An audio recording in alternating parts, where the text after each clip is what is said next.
Fuck all that bullshit. And we about to live and do this, Grand Theft Auto survival mode. And I'm about to live and tip into these people like the bullshit that's going on with me, with this fucking system of bullshit supposed to be justice. How much justice is the bullshit that I'm going through, dealing with me just trying to stand up for myself, dealing with a corporation that I know is bullshit, like Walmart. Walmart, which y'all did me in Walmart, after all the money I done spent at Walmart, and for me to be still going through some court bullshit with you, Walmart, and y'all don't want to give up a tape that shows that I'm telling the truth about you, Walmart, being a racist piece of bullshit ass racist company, meaning that you ain't worth the fucking wall to the mark that's your name. I'm just saying. The truth is the truth. And all the people that I'm gonna kill in this game is gonna basically be the corporation that started Walmart, that runs Walmart, dealing with the government being a part, and all the rest of the bullshit. So let's live, man, do it. I'm gonna be quiet. I ain't gonna really talk that much, but I'll be damned if I don't live and have something else to talk for real.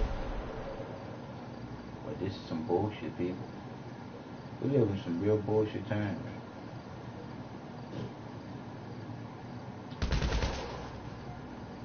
But we're gonna listen to a little bit. Space that we all know about. And the program that we'll be discussing here tonight will follow the variations on that theme that have rippled through physics over the last 8 decades, and we'll discuss where our thinking is today on this possibility of more dimensions than meet the eye. Now, to give you a sense of where this idea came from, where Kaluza's thinking came from, we need to take a step back and think about certain physics, certain discoveries due to Albert Einstein that were the precursor to Kaluza's thinking. To do that, we need to think back to roughly the year 1907. 1907 was a time when Einstein was really basking in the glow of having already discovered what we call the special theory of relativity, material that we'll touch on a little later tonight, various insights into nature, space, and time, and he set himself around that time the goal of understanding an even bigger mystery, the force of gravity. Now you need to know, around 1907, in fact way before that, many physicists believed that gravity was pretty much understood from the work of Isaac Newton.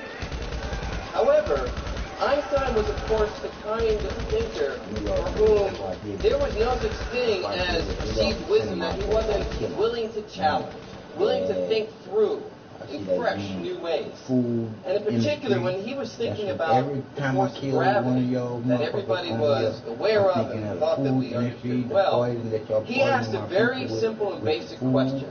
I'm thinking about the government. I'm thinking about all y'all dirty down police. I'm thinking about everything that's bad that's going on. How is it that one object in the universe like the sun can somehow exert a pull on another object like the Earth, even though there's nothing connecting them, outside of them, when all that there is to be is inside of them, fighting 100% inside of them against all the bullshit outside that's trying to get in? Answer that question. Einstein went to the Principia, Newton's Principia, and all the results of physics that Newton found. Was the book that was required reading for tonight's discussion. Because of the love. In, of course, the Latin. Now, of course, most of you therefore know the story, but there's one or two is what it is. Quite finished reading. Let me just carry on. So Einstein went over to the Principia. He opens it up to letter G, finds the law of gravity that Newton had written down in the late 1600s, and then he goes a little further to the subheading M for the mechanism by which gravity operates. And there Einstein finds something surprising because Newton basically said, I don't know how have to deal with. I've been able to write down an equation that seems to govern I don't even like shooting people. But if you ask me how it actually is, knock your ass off. In fact, in his own words, he said, to the answer of that important question, the mechanism by which gravity operates, Newton said, I'd leave it to consideration I can be a bitch. But I can only be a bitch if I want to be. Most readers at that point would simply read on, here is where Einstein was different. He spent 10 long years trying to figure out how gravity works. Not to show you how good I am, better than you. With his so-called general show you that theory sometimes of it doesn't have to relativity. be picking And let me just quickly describe to you what he found, because it sets the stage for this idea of there possibly being more than 3 dimensions of space. How does it go? What's Einstein's idea? Well, the idea is often described in a metaphor that you perhaps have heard before. Let me describe it and then I'll show you a visual. Forget. I don't need to be there and do none of that kind of thing. You can live there and do my shit. Fuck all the bullshit.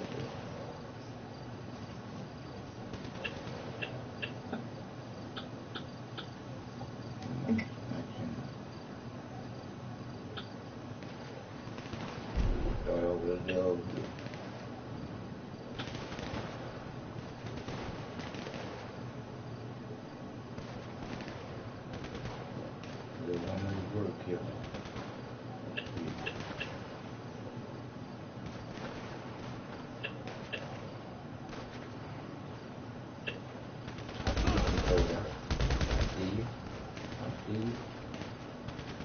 Got that cough peeking out over there? Where's that cough for you?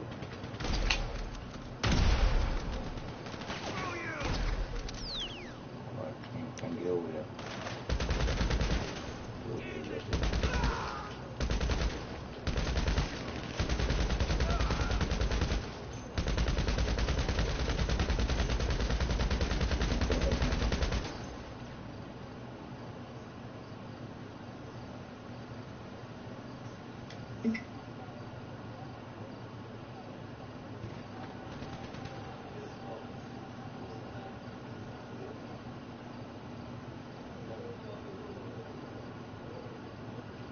More than just one out there. I was like, run out there.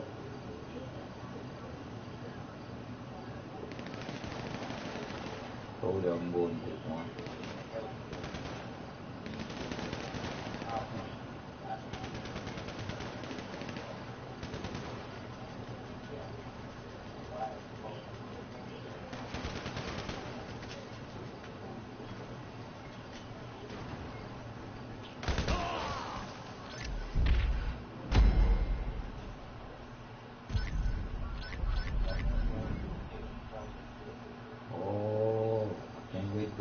Like this, I've been getting 4s, and it's adding it up, and it's adding up to me, 48, forever. Lay the 8 down, and that's infinity. Roll with it, baby. There's 2 circles coming together to make one. I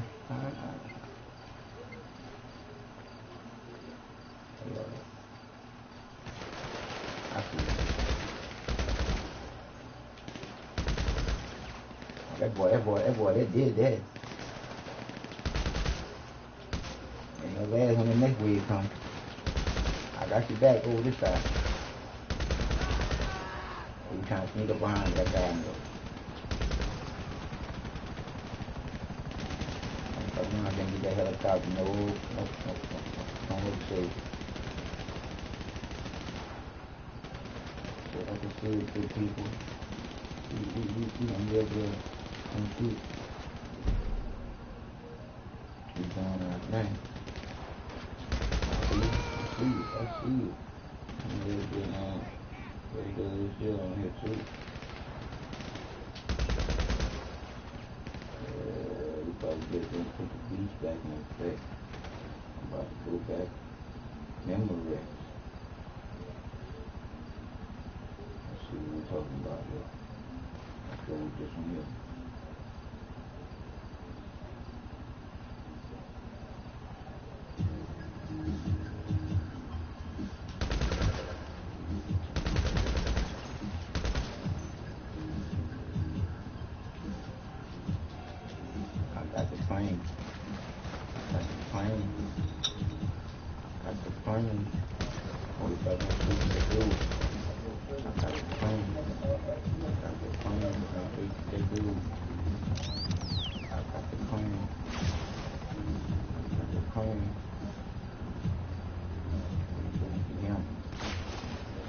Shooting at me.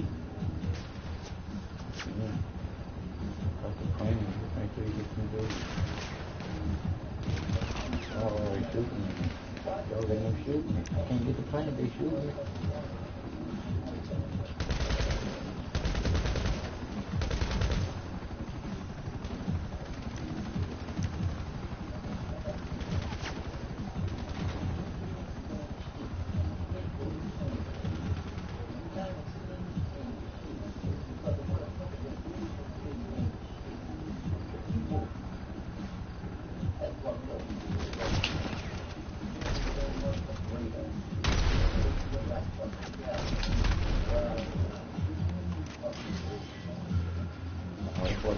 The boy trying to come get me.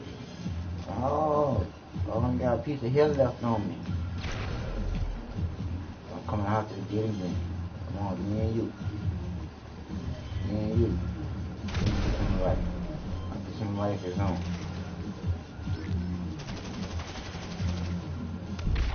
Alright. On that 4-2.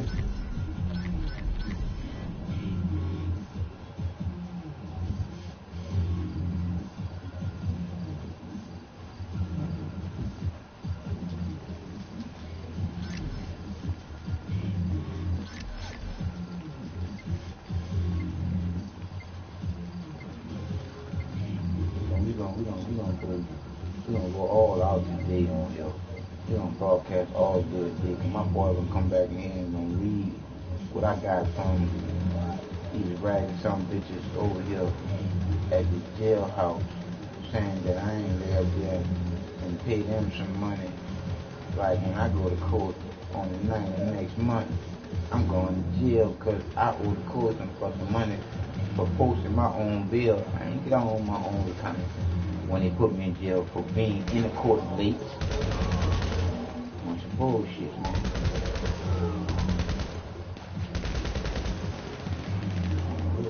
Bullshit.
6.05.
I realize now why I want my body so much about working out a lot. So we can along with the fuck on my head. Well, girl don't know one needs to drink, one needs water, right?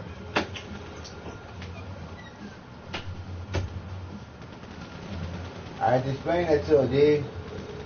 Put my water in a little juice bottle. I'm gonna put my cold drink in a juice bottle.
Work on my leg, my arm.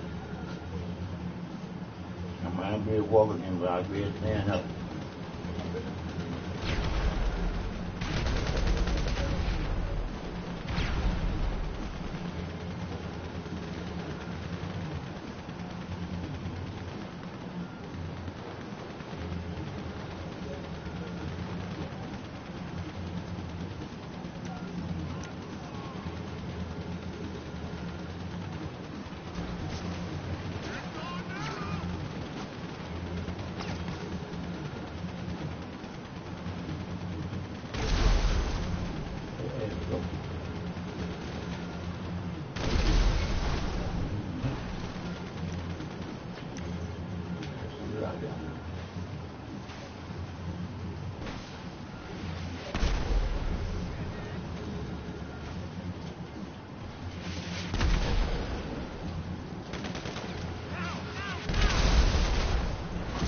That boy flipped me.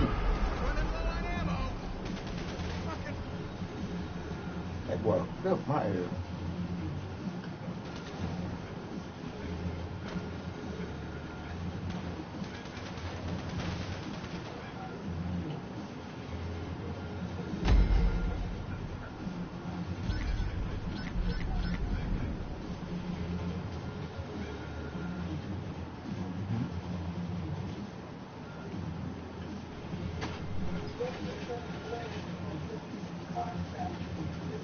Water, drink. Tie that motherfucking straw. Throw it out and close that motherfucker. Close the shit. That way bugs won't crawl up in your shit.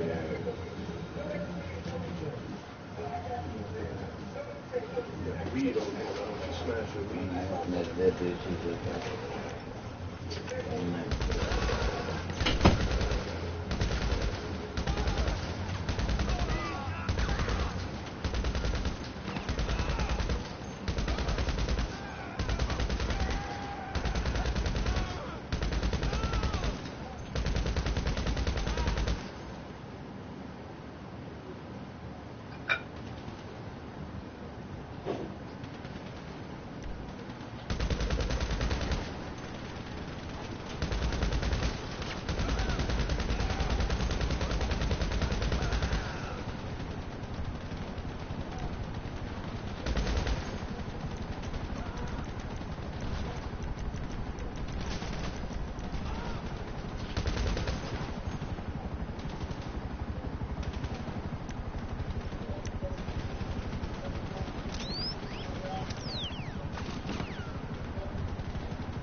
Grand Theft Auto 5.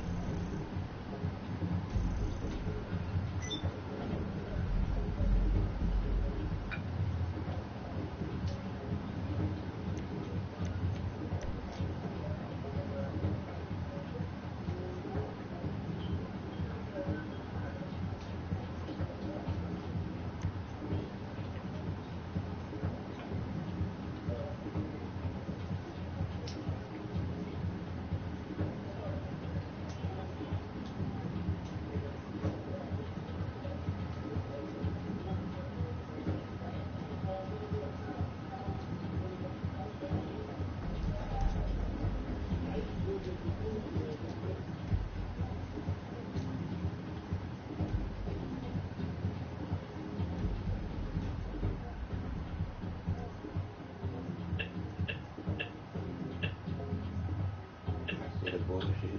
I mean, just that.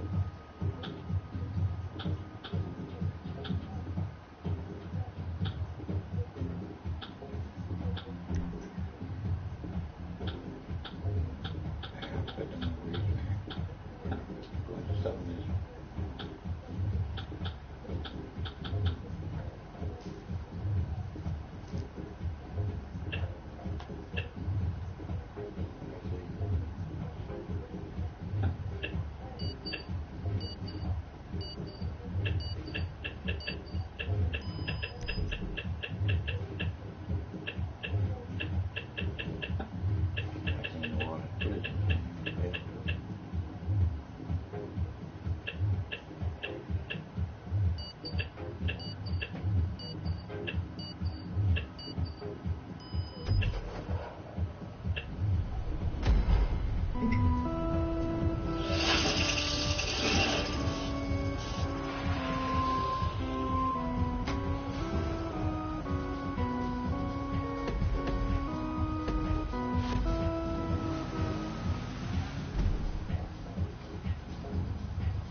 Here by New Orleans.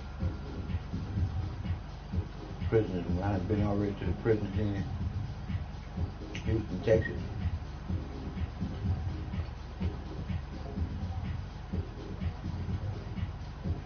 Yeah, they got videos of some outrageous shit right now.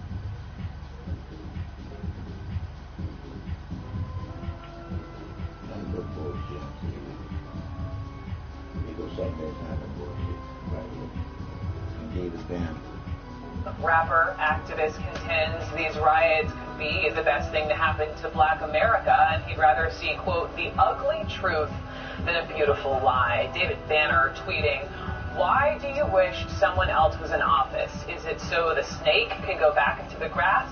No. Let it show its head so we can deal with it. David Banner joins me now. David, welcome to you, sir.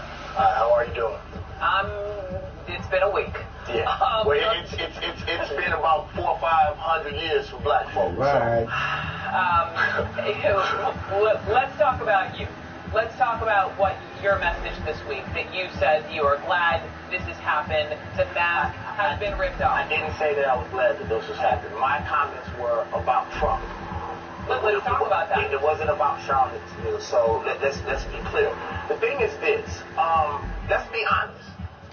When Mike Brown got killed, and I was in the same exact room talking to you all, I would say the same exact thing that I've said then, that I said before, that Malcolm, that Martin said. The funny thing is, when it comes to Black people, America acts like it's something new every time. Whether it's a cop killing an innocent Black man, or it's alt-right running their cars through a group of innocent people, it's the same thing for us. So I don't understand why America acts so surprised. You know, so for me, one thing that Trump was able to do was to show the world that this post-racial America that liberal white people were trying to talk about, it doesn't exist, and Black people have been saying this. No, I'm listening to you, and by the way, let me just go on the record and say, of course, I would infer that you thought the death of Heather Heyer was a good thing. I just think the fact that the mask has been ripped off, to your point, that we're having this conversation out loud, you know, and I don't know if you were listening to a conversation a second ago with a guy from the North Carolina Sons of the Confederacy, and trying to hear all the perspectives on these Confederate statues and monuments. How do you see it? Because you have the Nancy Pelosi's and the Cory Bookers saying, take them all down, right? I agree. Then you have Chuck Schumer, who's essentially, I'm paraphrasing, who's saying, hang on a second, this is a distraction by the president and by Steve Bannon for the handling of Charlottesville and not delivering a full-throated condemnation of these white supremacists. What the amazing thing to me is this.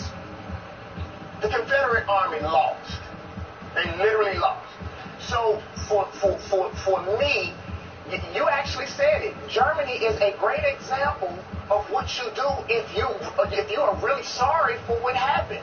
If they lost, you shouldn't care, because really their symbols not only make black people feel that way, they should make you feel that way. But since America won, it doesn't have the same feeling as slavery and the things that black people still go through in the South. Because the 2010 census said the largest conglomerate or the largest censuses of black people are in the South. So we have to deal with what people say is an opinion or it's not that bad. It's similar to me arguing with you about pregnancy. What can anybody from the alt-right tell me about how the Confederate flag makes me feel, or those statues make me feel? Which was the point I was trying to make earlier with the gentleman from North Carolina about the feelings. I understand there are the facts, but it's the feelings, and I can't crawl into your skin, David, and know how you feel. Do you feel, though, with the firing of Steve Bannon, do you feel better? No, listen, let me say, I didn't feel better when Obama was elected president, because it doesn't change for black people in the hood. It does not change. It doesn't matter whether it's the alt-right or, like I said, black men and women, whether it's Mike Brown, Freddie Gray. It doesn't matter whether it's Tamir Rice. Black people are dying, and black people, white supremacy is affecting us regardless of who it comes from. So what I'm saying is, what I think should happen is this. It's what you all do. As supposed good white people. You see what Germany did. Why do you even care what the people from the Confederate feel? They lost the war. It should come down. Because if you really care about history, what about the Native American history? What about the African history? Everywhere that white men have conquered anybody on this earth, they have literally almost totally decimated their culture. So why all of a sudden, because it's other white men, they care about the history? When you think about it, think about public flags. Public flags are supposed to be a conglomerate effort of everybody in that state. So as a Mississippian, and knowing how many black people stay in Mississippi, that does not represent me or my culture. That means death and slavery to me. And just like most things in America, if it's something that's important to a white man, it will be considered. David, I appreciate your passion, and to the point that has been made before, this is about where America is today, not about where America was back then. David Banner. Can I ask you one question before you leave? Isn't it sad that as a black man, we are still arguing about the same things that my grandparents were complaining about? If something happened to a dog, or think about the police force. When we were talking about innocent black people being murdered in America, they were passing laws to protect policemen, when statistics show that being a policeman isn't even the 15th most dangerous occupation anymore. So what about us? What about laws? If you really want to change it, pass laws that will make people afraid to do terrorist acts and call terrorists terrorists even if they're white men. David Banner, I don't know if that was a question, but it was a powerful statement, and I can't even imagine what some of that feels like, just being real with you. David Banner, thank you. Thank you.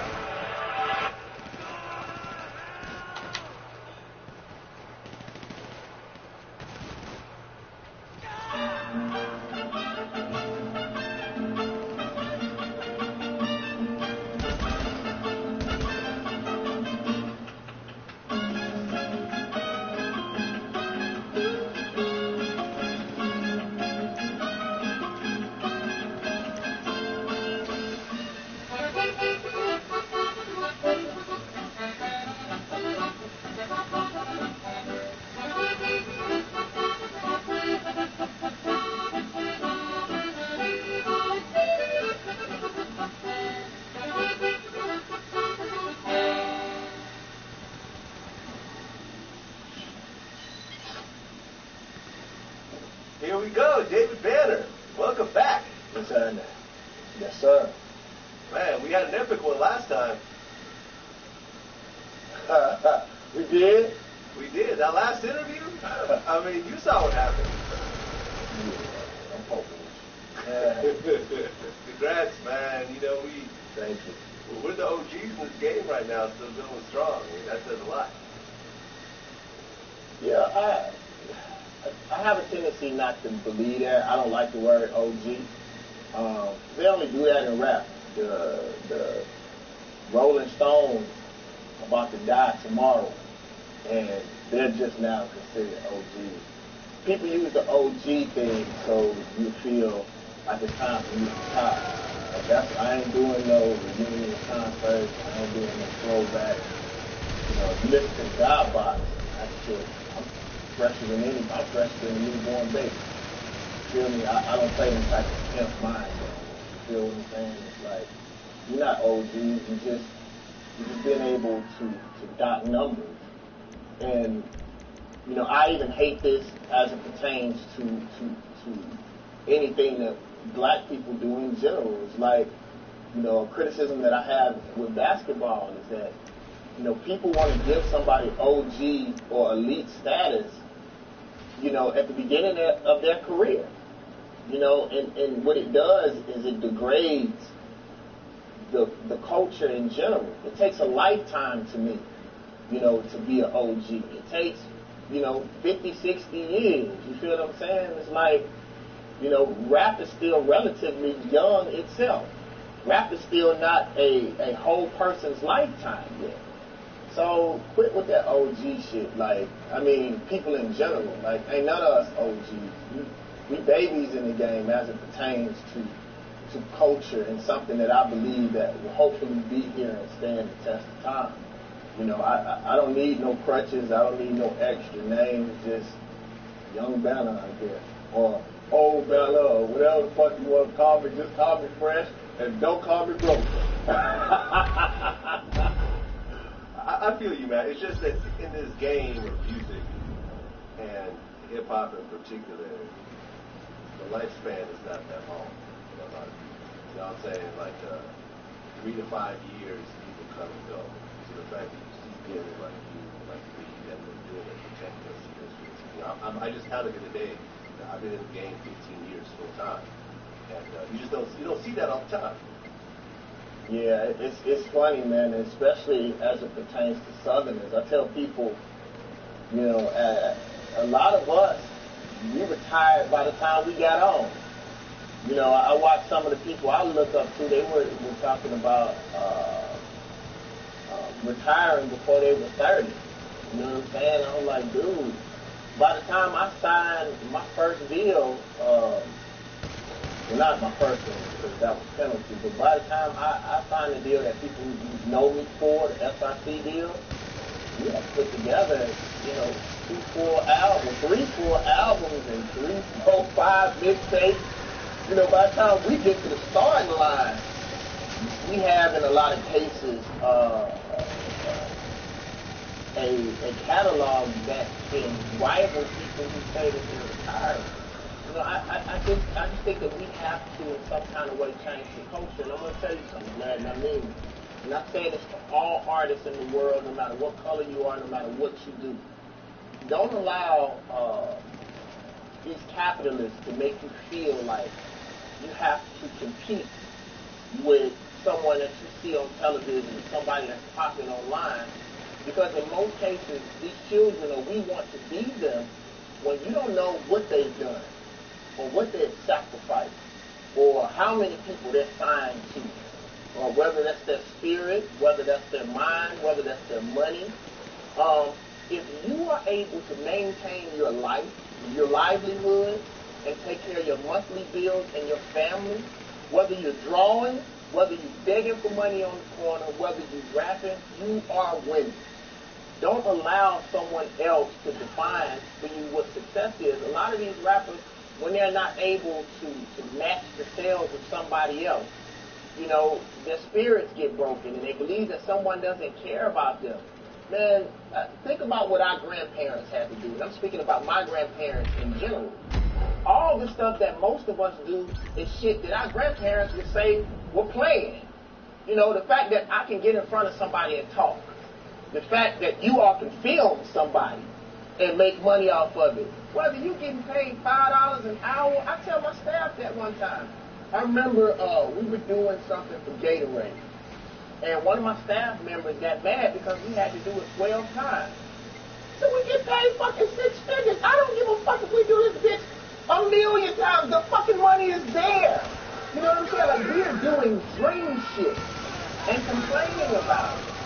You know, to me, it's amazing for me to, you know, the fact that someone wants to spend, you spent money for people to come and listen to me talk or film me talking. I'm just fucking talking.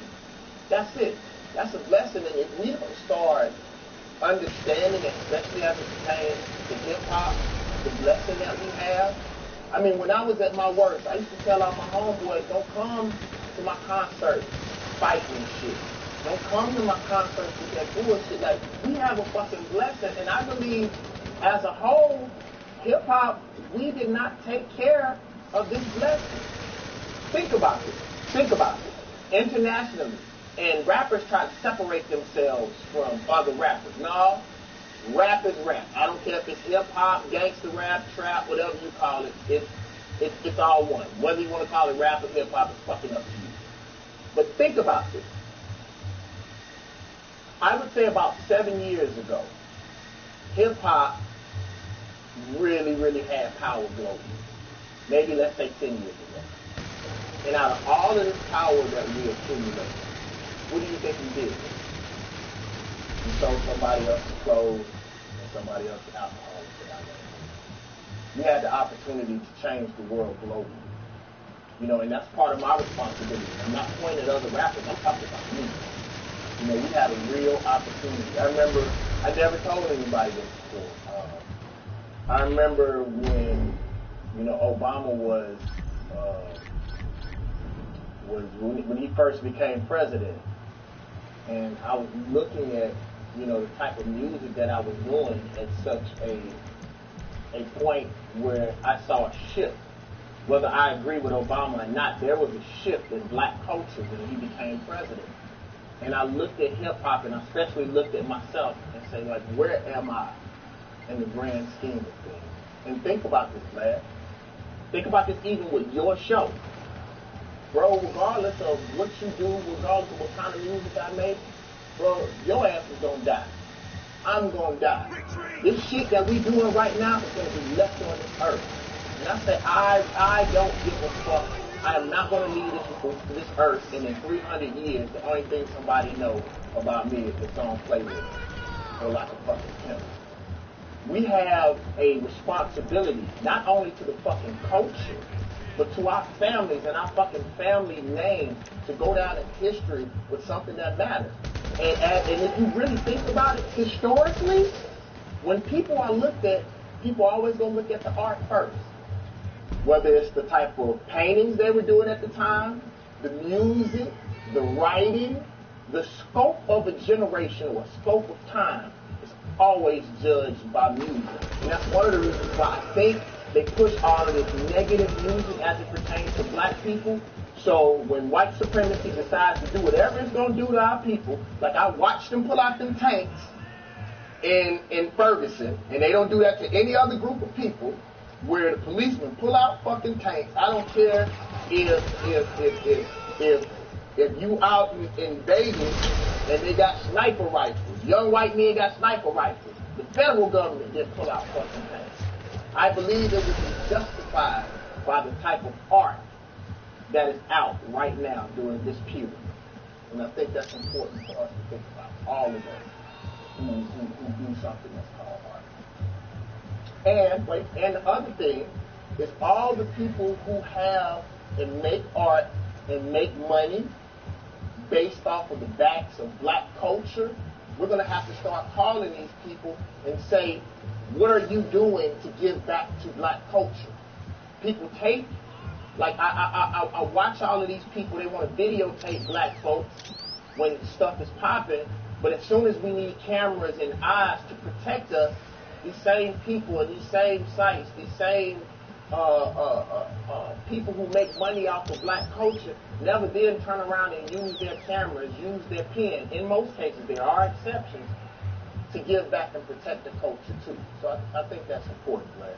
I agree. I mean, you know, because we get a fair amount of criticism for the type of stuff that we do, but I don't think a lot of people see, for example, the interviews we do with like Central Park 5 to tell the story of the two kids who, two of the Central Park 5 who went to jail for nothing, and how Trump started a media frenzy calling for the death penalty, you know, when they didn't do anything, and they did 7 years, or you know. And then once they found out that they didn't do nothing, for sure, they still didn't come back and right the wrong. Or and I say that about people all the time. Like, you know, some people talk bad about you, and then they find out you're not the way that they thought you were. All they do is shut up. Yep. They don't come back and give back what they took away. They took away black. They disgraced me, man. To me in general, that is white supremacy. When you don't have to do any other things or account for or say that anything matters, or to say it's not that bad. Racism isn't that bad. The situation with police is not that bad. Or that's like me saying, hey ladies, pregnancy isn't that bad. How the fuck would I know? You know? But I think what happens though, Vlad, is that those of us who truly want to push culture forward, it is our responsibility to push harder. Like, I know me having the God box. People told me this is too space age for people right now. Nobody's gonna react to that shit. This is college level work. Most people are doing music on the 4th grade level. That was a lie. But that meant that I had to work hard. That I had to make stuff that nobody had ever made before. That I was gonna have to spend more money. That I was going to have to sacrifice. And I believe, as a black man, that is my responsibility. I don't expect kudos. It's like a lot of people think because I honestly believe I have one of the best albums in hip-hop history. I would put the God Box against any album that has ever came out that was under the genre of rap. And, but regardless of how it reacts, I don't deserve no fucking pat on the back. I'm supposed to fucking be great. If you're putting out consumer products and you say that you're a professional, then you're supposed to be fucking great. But I just think sometimes as it pertains to the stuff that we do, Vlad, you know the state that America is in. I'm going to pop me. You know what these kids are up against. You know that there are limited resources. So I believe those of us who say we OGs, it is our responsibility, if we are that, to teach and to push hard and to market hard. I'll give you an example. I am doing a secret project right now that I'm really not supposed to be talking about.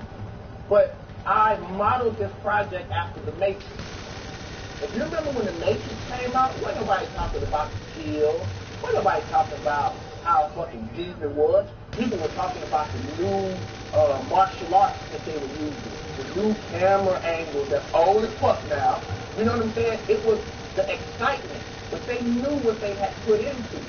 So I'm doing a project right now that has a whole bunch of information in it, but it's so violent, it's written so fucking well, it's so exciting, got so many explosions, that by the time people get over that, they be like, damn, see, that's about to trick me. I learned something. And I think we all have to do that, Vlad, because one thing that I know about you, and you know how long that I've been knowing you. You know what I'm saying? Bro, you know how to make money now. You are established now. There's nothing nobody can do about that, whether they like you or not. It's the same with me. So since we know how to make money, like even with my movies, the movies and stuff that I put out, as long as I don't lose money, I don't give a fuck, because that is my responsibility. I have to give something back to the culture. And you know how when people tell you in some religion that you're supposed to tithe? Tithe ain't given to no damn church.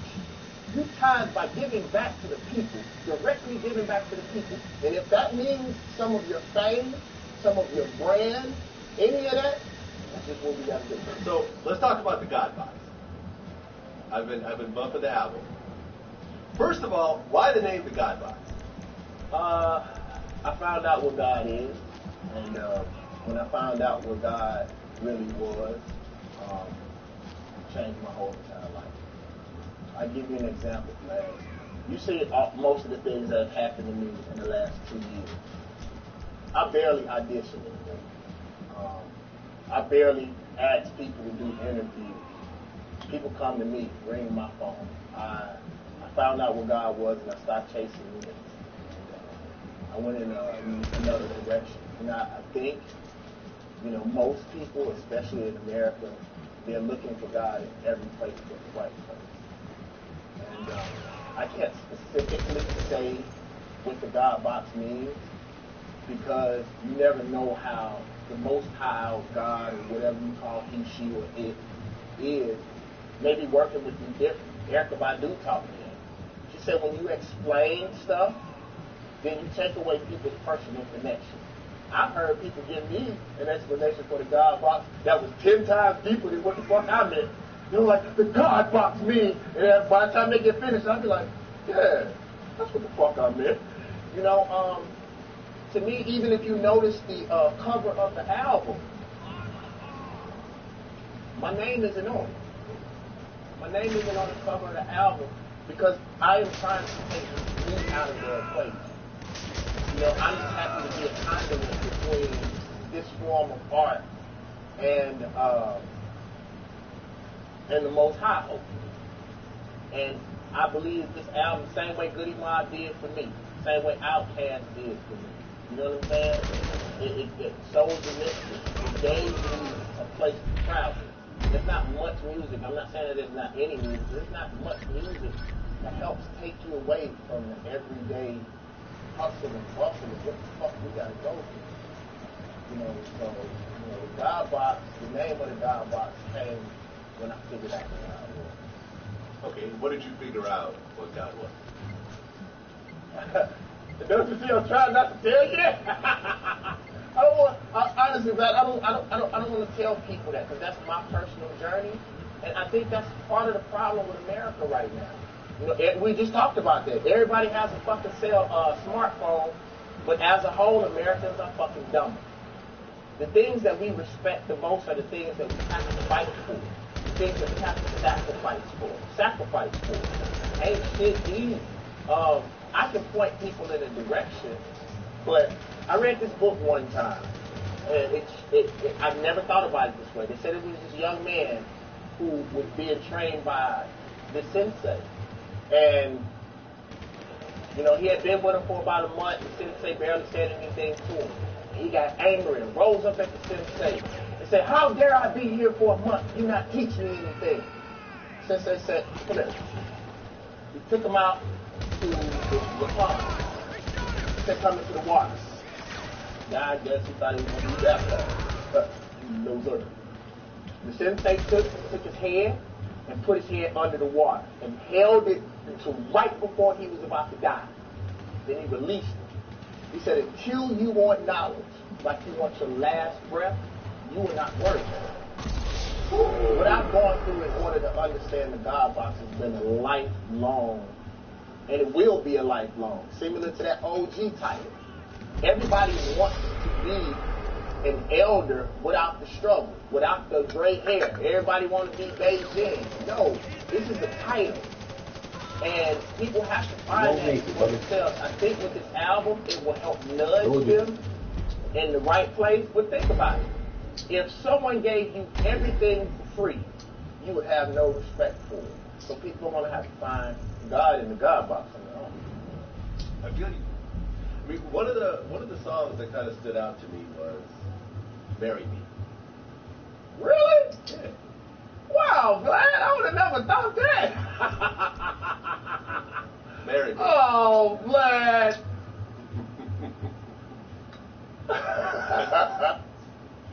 Well, because I came from a two-parent home. My parents are still married. And I feel in this culture today that the concept of family is not celebrated in the same way that it was in previous generations. You know, you and I are a little bit older. You know, like a man that just takes care of his kids feels like he's doing more than he should, as opposed to a man that's married, lives in the same home as his children, and really raises his children. Because I don't care what the situation is, I don't care how strong of a woman you are not going to be able to raise a child by yourself in the same way that you will raise a child with your husband. And especially a male child. Right, especially a male child.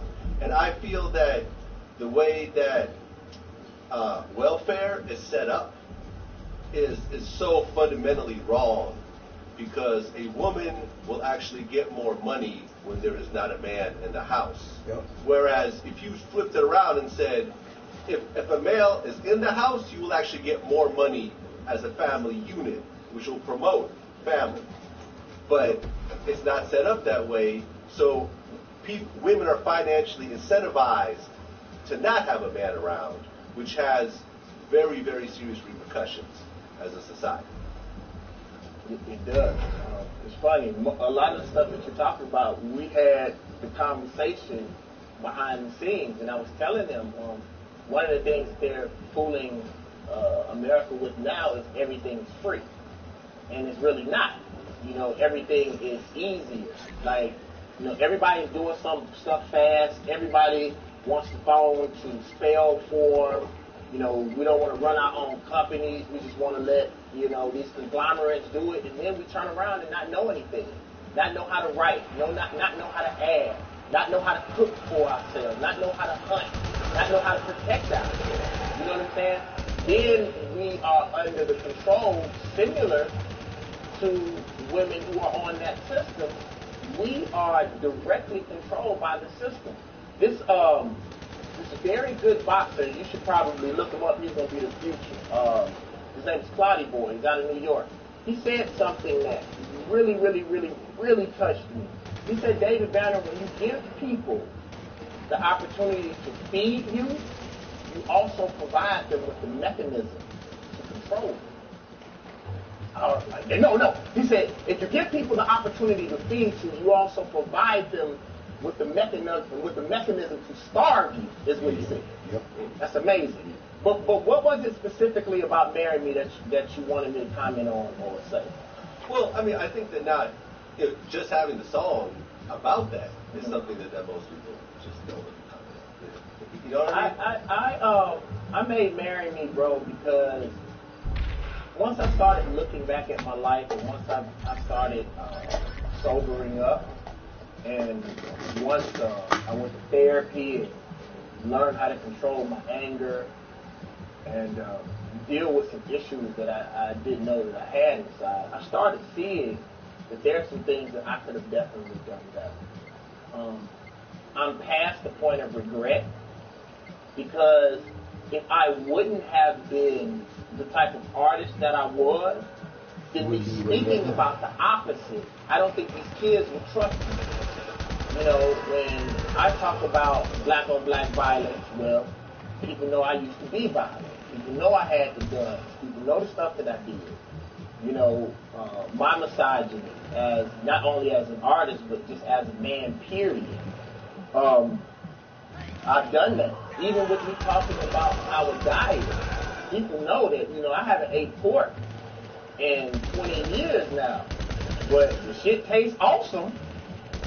And I've ate, you know, just about every part of the pig. So when I speak about it, it comes from a place of information. It comes from a place of experience. And I think that's one of the reasons why when I make a song like that, it matters, because, again, I'm not talking about any other rapper. I can only, I only know why I did stuff. We don't know other people's experience. And I did that especially for the black woman. Our woman has caught black women have caught most of the things that that have happened in America. They have had to be the cradle. They have had to watch their sons die. They have had to watch us, go through the crack epidemic. They've had to put up with each one of these moments, and then they've also had to deal with the repercussions as it pertains to our men. So I said I wanted to be one of the grown men to stand up and say, figuratively, if no one else cares, if no one else thinks that it matters, I think that marriage and youth matter. You know what I mean? Now, when you talk about sobering up, I think you mentioned that at one point you drank so much Hennessy that your body started to drink alcohol. Yep, my liver started to drink. And I was drinking so much that the dentist asked me if I smoked cigarettes, and I told them no. And they were like, well, the back of your mouth is brown. I drunk so much Hennessy that the guys, a lot of people don't know, most alcohol is thick, no matter whether it's what you think is brown or not. It's all thick. It's all alcohol. Like, it's clear like rubbing alcohol, and then they dye it. So the dyes from Hennessy had stayed in the back of my mouth, and I was looking at Vibe, the year-end of Vibe magazine, and they were like, David Banner is Mr. Hennessy. And then I turned around and asked my friends, I said, do I drink that much? And then we went and looked at like a whole bunch of pictures of me performing, and in all those pictures, I had a bottle of Hennessy. And I was like, yeah, I got a problem. It used to be so bad that I couldn't sleep without alcohol. And when I woke up in the morning, that was the first thing that I would do, just so my body could calm down. It didn't seem like I could go. It felt like I was holding my breath until I took that first drink. But what I will also say, in a lot of cases, some of us are depressed, some of us are angry, some of us are sad. We have all of these problems that they're masked through alcohol, sex, and drugs. Like, there were a lot of problems that I had that didn't come out until I stopped drinking. And I was like, well, why didn't I ever notice? Because I was always fucking drunk. So I would drink my way through it, or I would fight my way through it, or I would kick my way through it, shoot my way through it. And I want to say this to everybody that's watching this. I'm not telling you not to do anything. Do whatever the fuck you want to do. But when you become drunk, high, or angry, that is an excuse to become carnal and not think anymore. You must stay engaged with your mind. I don't care if you beat somebody's ass. I don't care if you jump off the building. Be intact with your mind when you decide to do it. What I found out is all those things for me were excuses to not deal with the things that I was afraid of or the problems in my life. And we keep getting drunk and masking the problem instead of dealing with the problem, then it's gone forever. What we should do is attack the problem, make the problem go away, then celebrate. Because I think I heard Jay say this one time, like, you're supposed to drink to celebrate some shit. We drink just to maintain. You're supposed to drink when you done, sold you 1 million copies or got, 1 million views on one episode or whatever the situation is. It's supposed to be celebratory, not to maintain. Right, because, and I've talked about this in other interviews. Like, one of my really close friends, he used to be a Crip, and he had a very violent, history. And we were hanging out at a strip club one night, and, and I'm ordering drinks, and he's not drinking. And I'm like, why aren't you drinking? He said, I don't drink or smoke or get high. And I said, why? He goes, well, here's the thing. He said, when I was in the streets, I started to notice that everyone I knew who got killed was high when that happened. Every single time.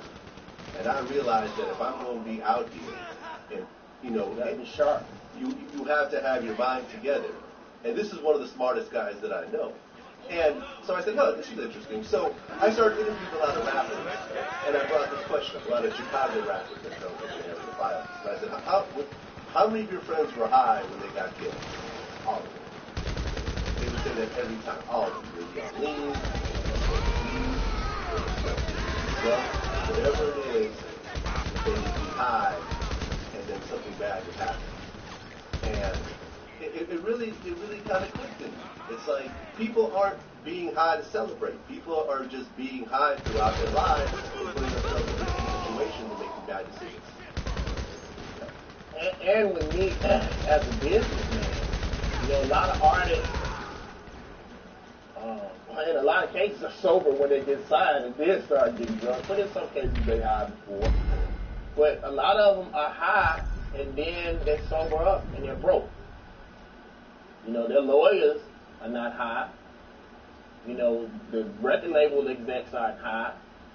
The distribution company, they're not high. They want to keep you high and drunk. Go ahead and sign this, sign that. Like, I remember one time Universal sent me a bottle of Moet, and I fucked their head up. I'm like, I don't drink. I don't drink. I'm not taking your alcohol. You're not going to know I'm drunk if that's the case. You know, the thing is that I don't understand this, like, especially as it pertains to artists. Like, we high, and we partying, and we laughing, and we doing all the work. Wow, the other part of our conversation, we doing all the fucking work, and everybody else gets paid before we do. I just had a contract negotiation with a major label and fucked their head up, because I do business through a banner business. You'll probably never see David Banner sign anything ever. Because if I do business with a banner vision, I can dissolve a banner vision and David Banner is free. There's always going to be a buffer between me and anybody I do business with. But I told them, I said, why, if this is a 50-50 deal, are you paying me like an artist? You get paid every month. I fucking want to get paid every month. And then I remember a lawyer saying, well, that's common practice. I said, motherfucker, slavery was common practice. That don't make the shit right.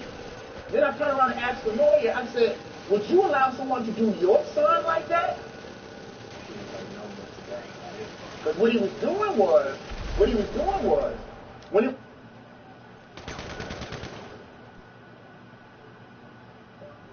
The truth is the truth. There is no such thing as here today, gone tomorrow. Here today, gone today, because no one's promised tomorrow.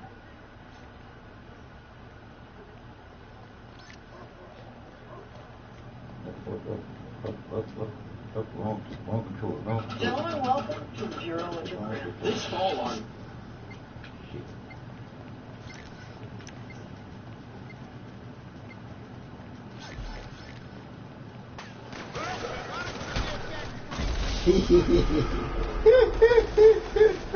That bad boy put me right in the middle of them dudes.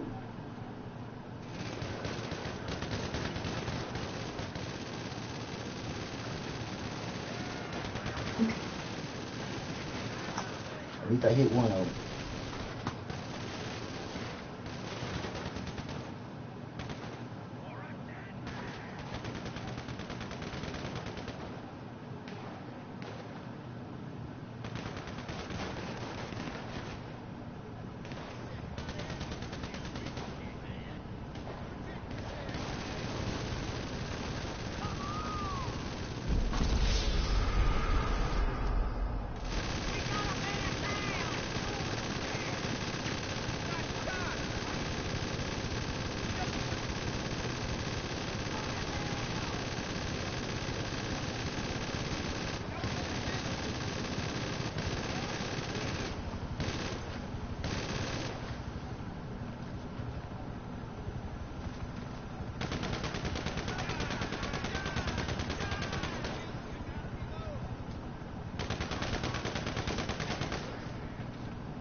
Let's go.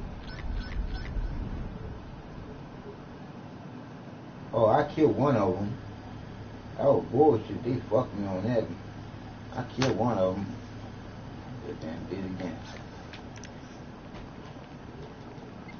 Gone this time.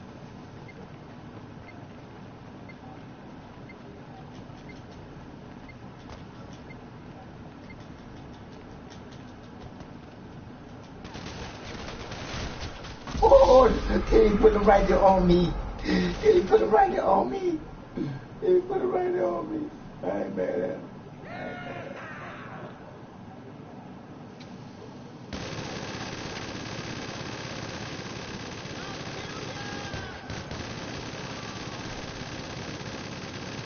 That boy, yeah.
About to kill yourself.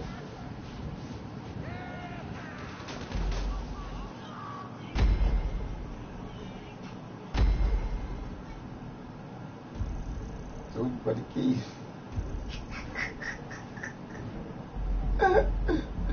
oh man. This old broadcast too.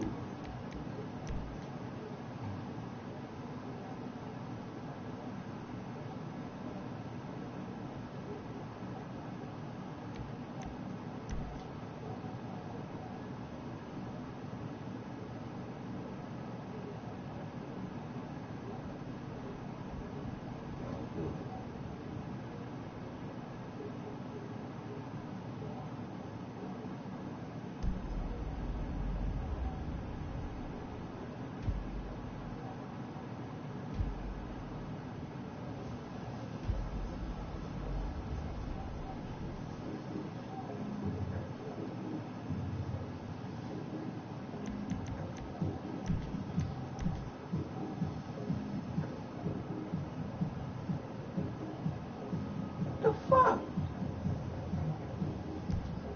Ain't gonna fucking animal. Nobody gonna fucking sense.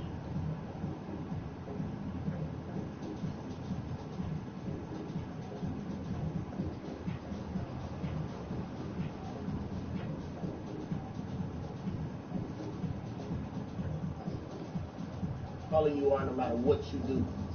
Don't allow these capitalists to make you feel like you have to compete with someone that you see on television, somebody that's popping online, because in most cases, these children, or we want to be them, when you don't know what they've done, or what they've sacrificed, or how many people they're signed to, or whether that's their spirit, whether that's their mind, whether that's their money. If you are able to maintain your life, your livelihood, and take care of your monthly bills and your family, whether you're drawing, whether you're begging for money on the corner, whether you're rapping, you are winning. Don't allow someone else to define for you what success is. A lot of these rappers, when they're not able to match the sales of somebody else, you know, their spirits get broken and they believe that someone doesn't care about them. Man, think about what our grandparents had to do. And I'm speaking about my grandparents in general. All the stuff that most of us do is shit that our grandparents would say were playing. You know, the fact that I can get in front of somebody and talk. The fact that you all can film somebody and make money off of it. Whether you getting paid $5 an hour, I tell my staff that one time. I remember we were doing something for Gatorade. And one of my staff members got mad because he had to do it 12 times. So we get paid fucking 6 figures. I don't give a fuck if we do this shit a million times. The fucking money is there. You know what I'm saying? Like, we're doing dream shit and complaining about it. You know, to me, it's amazing to you know, the fact that someone, you spent money for people to come and listen to me talk or feel me talking. I'm just fucking talking. That's it. That's a blessing. And if we can start understanding, especially as it pertains to hip-hop, the blessing that we have. I mean, when I was at my worst, I used to tell out my homeboys, don't come to my concerts fighting and shit. Don't come to my concerts with that bullshit. Like, we have a fucking blessing, and I believe as a whole, hip-hop, we did not take care of this blessing. Think about this. Think about this. Internationally, and rappers try to separate themselves from other rappers. No, rap is rap. I don't care if it's hip-hop, gangster rap, trap, whatever you call it. It's all one. Whether you want to call it rap or hip-hop, it's fucking up. But think about this. I would say about 7 years ago, hip-hop really, really had power globally. Maybe let's say 10 years ago. And out of all of this power that we accumulated, what do you think we did with it? We sold somebody else's clothes and somebody else's alcohol. We had the opportunity to change the world globally. You know, and that's part of my responsibility. I'm not pointing at other rappers. I'm talking about me. You know, we had a real opportunity. I remember, I never told anybody this before. I remember when, you know, Obama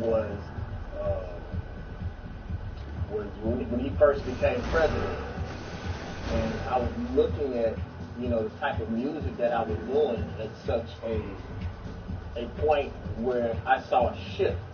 Whether I agree with Obama or not, there was a shift in black culture when he became president. And I looked at hip-hop, and I especially looked at myself and said, like, where am I in the grand scheme of things? And think about this, man. Think about this even with your show. Bro, regardless of what you do, regardless of what kind of music I make, bro, your ass is going to die. I'm going to die. This shit that we doing right now is going to be left on this earth. And I say, I don't give a fuck. I am not going to leave this earth, and in 300 years, the only thing somebody knows about me is it's going to play with or like a fucking pimp. We have a responsibility, not only to the fucking culture, but to our families and our fucking family names to go down in history with something that matters. And if you really think about it, historically, when people are looked at, people are always going to look at the art first. Whether it's the type of paintings they were doing at the time, the music, the writing, the scope of a generation or scope of time is always judged by music. And that's one of the reasons why I think they push all of this negative music as it pertains to black people. So when white supremacy decides to do whatever it's going to do to our people, like I watched them pull out them tanks in Ferguson, and they don't do that to any other group of people. where the policemen pull out fucking tanks. I don't care if you out in Vegas and they got sniper rifles. Young white men got sniper rifles. The federal government didn't pull out fucking tanks. I believe it will be justified by the type of art that is out right now during this period. And I think that's important for us to think about, all of us who do something that's called art. And the other thing is all the people who have and make art and make money based off of the backs of black culture, we're going to have to start calling these people and say, what are you doing to give back to black culture? People take, like I watch all of these people, they want to videotape black folks when stuff is popping, but as soon as we need cameras and eyes to protect us, these same people and these same sites, these same people who make money off of black culture never did turn around and use their cameras, use their pen. In most cases, there are exceptions to give back and protect the culture too. So I think that's important, right? I agree. I mean, we get a fair amount of criticism for the type of stuff that we do, but I don't think a lot of people see, for example, the interviews we do with like the Central Park 5 to tell the story of the two kids who, two of the Central Park 5 who went to jail for nothing, and how Trump started a media frenzy calling for the death penalty, when they didn't do anything, and they did 7 years, or. And then once they found out that they didn't do nothing, for sure, they still didn't come back and right the wrong. Or and I say that about people all the time. Have you ever noticed when people talk bad about you and then they find out you're not the way that they thought you were, all they do is shut up? They don't come back and give back what they took away. And that's to me in general, that is white supremacy. When you don't have to do any other things or account for or say that anything matters or to say it's not that bad. Racism isn't that bad. The situation with police is not that bad. Or that's like me saying, hey ladies, pregnancy isn't that bad. How the fuck would I know? But I think what happens though, Vlad, is that those of us who truly want to push culture forward, it is our responsibility to push harder. Like, I know me having the God box. People told me this is too space age for people right now. Nobody's going to react to that shit. This is college level work. Most people are doing music on the 4th grade level. That was a lie. What that meant that I had to work hard. That I had to make stuff that nobody had ever made before. That I was going to have to spend more money, that I was going to have to sacrifice. And I believe, as a black man, that is my responsibility. I don't expect kudos. It's like a lot of people think because I honestly believe I have one of the best albums in hip-hop history. I would put the God Box against any album that has ever came out that was under the genre of rap. And, but regardless of how it reacts, I don't deserve no fucking pat on the back. I'm supposed to fucking be great. If you're putting out consumer products and you say that you're a professional, then you're supposed to be fucking great. But I just think sometimes as it pertains to the stuff that we do, Vlad, you know the state that America is in right now. You know what these kids are up against. You know that there are limited resources. So I believe those of us who say we OGs, it is our responsibility, if we are that, to teach and to push harder and to market harder. I give you an example. I am doing a secret project right now that I'm really not supposed to be talking about. But I modeled this project after The Matrix. If you remember when The Matrix came out, wasn't nobody talking about the pill. Wasn't nobody talking about how fucking deep it was. People were talking about the new martial arts that they were using, the new camera angles that's old as fuck now. You know what I'm saying? It was the excitement, but they knew what they had put into it.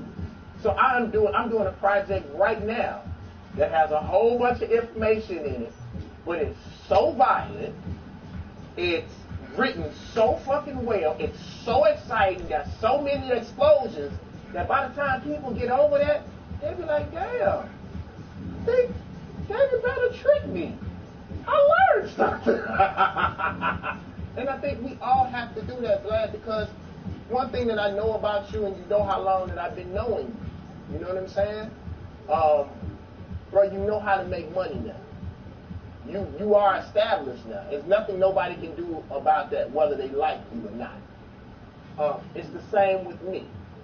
So since we know how to make money, like even with my movies, the movies and stuff that I put out, as long as I don't lose money, I don't give a fuck, because that is my responsibility. I have to give something back to the culture. And you know how when people tell you in some religion that you're supposed to tithe? Tithe ain't given to no damn church. You tithe by giving back to the people, directly giving back to the people. And if that means some of your fame, some of your brand, any of that, that's just what we got to do.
What's up, family? A group of black pastors have joined together in what they're calling a blackout of the NFL because of their blackballing of NFL quarterback Colin Kaepernick due to his refusal to stand during the playing of the national anthem to protest police brutality. It should be worth mentioning that the national anthem was written by a slave owner. And the third verse of the national anthem calls for the slaying, the continuous slaying of black slaves. I don't even know why we should be even having this discussion in the first place. But anyway, y'all check out the video. Leave your comments and I'll come back with mine. Christian Texans, I'm blacking you out. The Atlanta Falcons, I am blacking you out. Washington, I'm blacking you out. Dallas Cowboys, I'm blacking you out. Titans, I'm blacking you out. I'm blacking you out. I'm blacking you out. I'm blacking you out. I'm blacking you out. NFL, we're blacking you out. In 2016, NFL quarterback Colin Kaepernick engaged in a silent, non-violent protest. Colin Kaepernick simply decided to take a knee during the playing of the national anthem at NFL games. He did this to kind of raise awareness to the number of brown and black individuals that had been beaten or killed at the hands of law enforcement across this country. Since the end of last season, as a result of this protest, Colin Kaepernick has been unable to find employment in the NFL. I find that strange, seeing that the NFL has employed individuals that have been convicted of sexual assault, domestic violence, cruelty to animals, along with driving while under the influence. A number of NFL owners have come out and stated the reason they can't employ him is because of a fear of a backlash from sponsors or a certain segment of their fan base.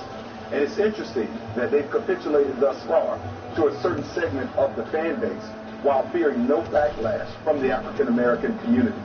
The African-American community makes up 15% of the NFL's overall viewership. And I find it interesting that they've made the calculation that states that even though they're going to silence ones who stood up for values that have meaning to us, They have an expectation that African Americans are still going to be there on opening day, watching and patronizing their product. My belief is simply this. If Colin Kaepernick was willing to take a stand for those of us who are non-celebrities that would have to interact with law enforcement on a day-to-day basis, if he is willing to take a knee for us, certainly we ought to take a stand and stand with him. I think it's important that we take some action steps. As long as Kaepernick is without a job, we refuse to watch the NFL. We refuse to purchase any NFL paraphernalia endorsed by the NFL, and we refuse to engage in fantasy football. As a church community, we commit 1 to 2 hours each Sunday for the next 17 weeks of football. Hello, Pegasus Lifestyle Management. How can I help you? We will do this. Great. The aircraft is waiting for you at our nearest airfield. We trust you'll be happy, sir. Watching the video, or even just read the title, just rip right in on the church because you can't stand how they get down. I get it. The church got a lot of issues that they need to iron out. But I tell you this, man. A fight is a fight. When I see a good fight being fought, I want to end. I want to end on this fight right here. Because NFL does need to be taught a lesson. They're trying to blackball this dude. We're not trying, they're blackballing Kaepernick, and they're betting on, like the pastor said, that the black community is still going to be there. So they can basically blackball you for solidly protesting against something that you really believe in. You didn't break any laws. You didn't fight dogs. You didn't get hit up for a double homicide. You didn't kill anybody in a car wreck. You didn't beat your wife. You didn't drive drunk. You solidly protested against a national anthem that was written by a slave owner. And the brutality by police of the black community. That's basically why they're blackballing him. So they're saying, the NFL is saying, man, it's cool to alienate the black community as long as we don't mess with this segment of our fan base. We good. Basically, they throwing up a big old middle finger to the black community and saying, fuck y'all. And I know a lot of y'all are big-time football fans. I'm a fan of football. I ain't a big-time fan, but I'm a fan of the game. But, man, my convictions are way stronger than my entertainment. Whatever I like entertainment-wise, man, they take a back seat to my convictions. And some of y'all, I understand, man. I understand how you love the game. I understand that you've been waiting all year for football season. You've been waiting all summer for football season. I get it. But damn, is there anything that you would put on hold that you really, really love, that you would put on hold to fight for? I would have rather seen them actually boycott the sponsors. I would have liked to see a video of them boycotting the sponsor. Now, even though I would rather see them doing that, I'm still not going to try to dismiss what they're doing by boycotting the NFL. I mean, like I said, a fight is a fight is a fight. And this is a good fight no matter what. But I think that it would have been more effective for them to boycott the sponsors. The sponsors would react a whole lot faster. Sponsors don't like boycotts. They don't like boycotts at all. And I think if they would have made the video identifying every last one of them sponsors and calling those sponsors out, boycotting those sponsors, that would have put the squeeze on the NFL. And they would have had no choice. They would have lost millions and millions immediately. They would have started losing millions and millions of dollars immediately.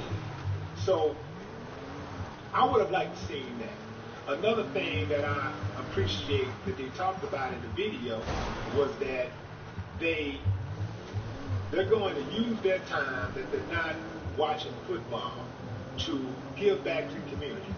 They're going to be mentoring boys and girls.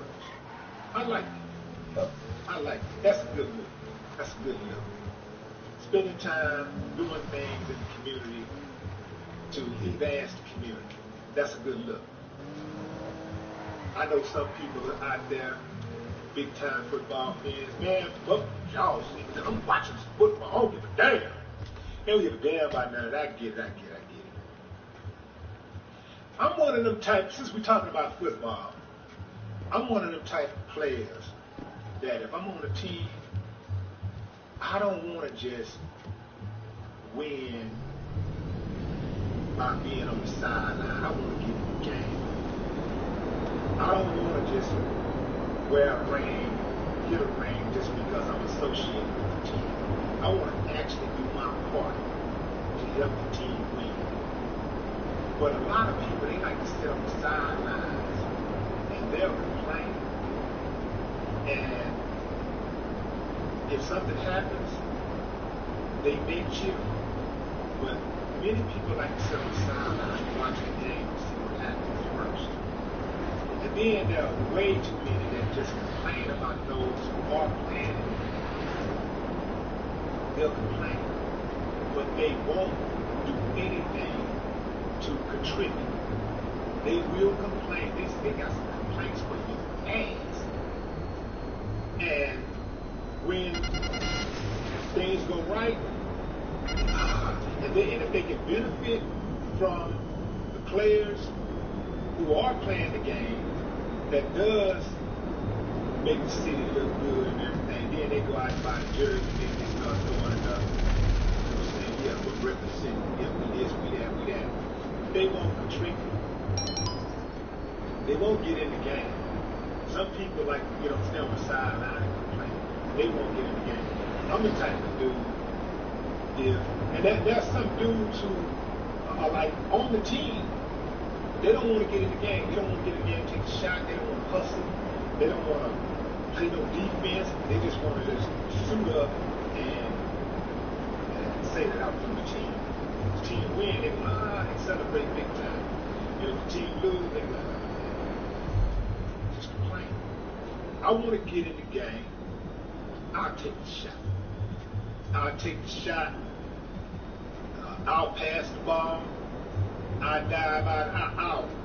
I'll risk life and limb to get that rebound. I'll hold the most fierce offensive player on the team. I'll go after that steal. I'll do whatever it takes to win the game. And if I have to get on the sideline, I cannot be in the game at the time. Maybe I'm injured.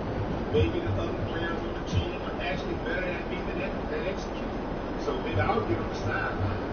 And if I got to cheer, I'll cheer the team on, I'll root the team on, and I'll give the team encouragement from the sideline. One thing that I will not do is complain. I will not complain about the team that's in there, players that's on the field, that's risking it all. I'm not going to do a complaint. And I think many of us expert complainers put some passion into these things. You see, you put as much passion into economic growth, and you put as much passion into black on black crime, white on black crime, and people getting jobs. We'd be a whole lot better off. Well, is it not possible to walk and chew bubblegum at the same time? Why is it that you just have to, everybody got to just concentrate on just doing one thing? There's several things that need to be done. There's many things that need to be done. So why not we have people working to do all of those things? I don't understand the people that won't get in the game and still complain. Some people say, well, why are you boycotting the NFL? The NFL hires over 70% blacks. The NFL is making them millionaires. The NFL don't make them about those players. Blow out at me and watch what happens. They don't give a damn. And every dollar that any owner gives a player, you better believe he's pocketing $1,000. So whatever they do for the players, they're doing for themselves. Alright? I like what the pastor said when he said, this is not boycott, it's mankind. It's for men with strong convictions. So same for boys, all the little boys who ain't never stood for nothing, ain't never got out for nothing. we ever fought more cars or fight just because. Same for y'all. I don't expect you to understand what's going on. And I don't expect you to support it. But guess what? If you're not going to help fix the problem, don't try to hide the truth about your brothers. Now, let's hear the hypocrites and the excusers. No more time.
Israel, but also that, too, it is not for you, them, or us to know the times or the seasons which the Father has put in his own power. When Jesus would build the kingdom was left a mystery, although there are indicators. But there was to be no mystery about how it would come. The apostles well understood the tiny nature of the kingdom at its outset. This will become very plain.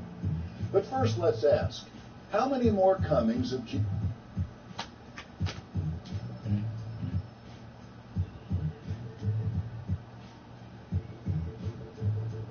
My shit got stuck. My shit got stuck when I put this shit on. When I put that on there. So you gotta show you. That Jesus Christ bullshit. It's just that. It's a bullshit.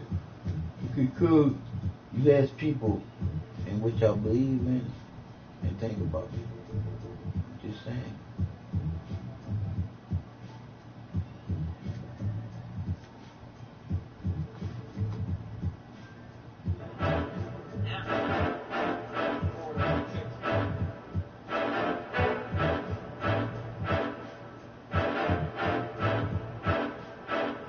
What's up, family?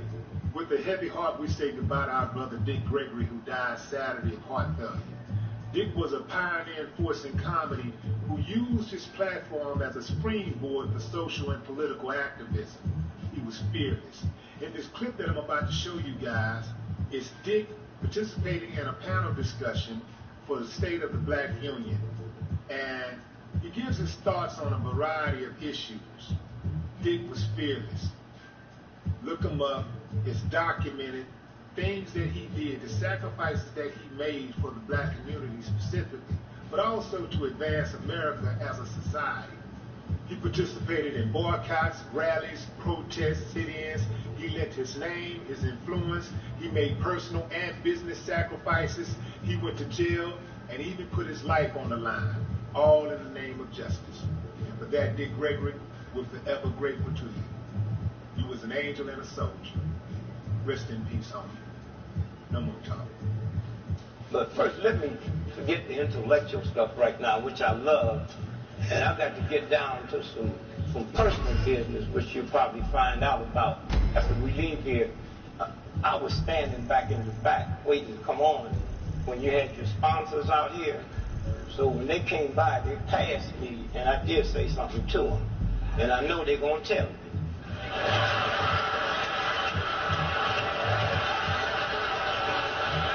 See, I thank the white dude from Walmart my cousin, this past Christmas, they had prices so low, he didn't have to shoplift.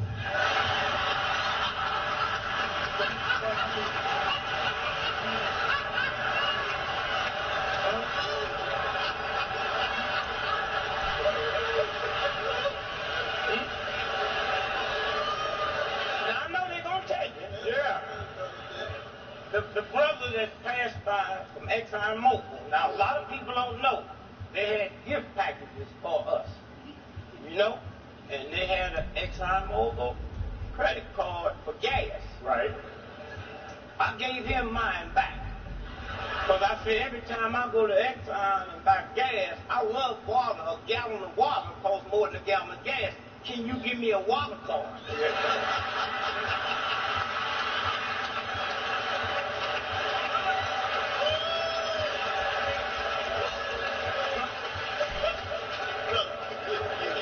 And I'll be honest, the black brother from Wells Fargo, head of the mortgages, I pulled him over and said, I need to talk to you. He said, Brother Greg, you need a mortgage. I said, no, they took my house when times was good.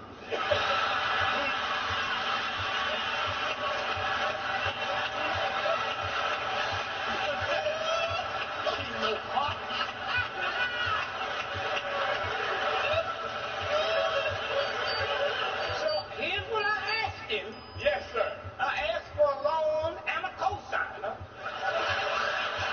to open up a black business. I want to open up a black airline named Tamika Air.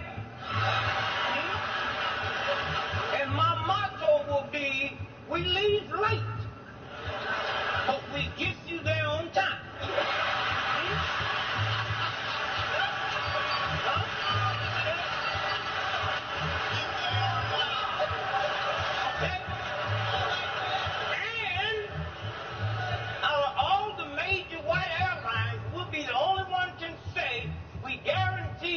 We won't lose your luggage because you can't bring none with you.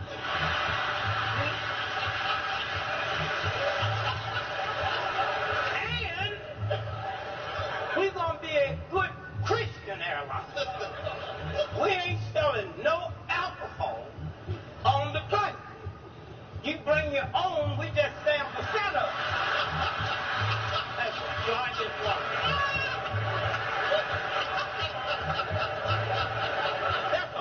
Now, to my mayor, Mr. Mayor, I just want you to know how bad things are. When you said Chocolate City, I just walked in the hotel room. I was in Europe and turned on the news, and I heard you say Chocolate City. I thought you was talking about Hershey, Pennsylvania.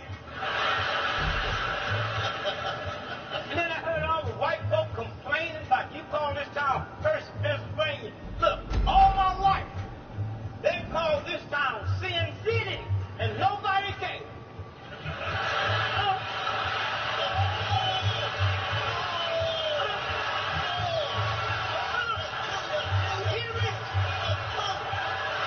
Nobody cares.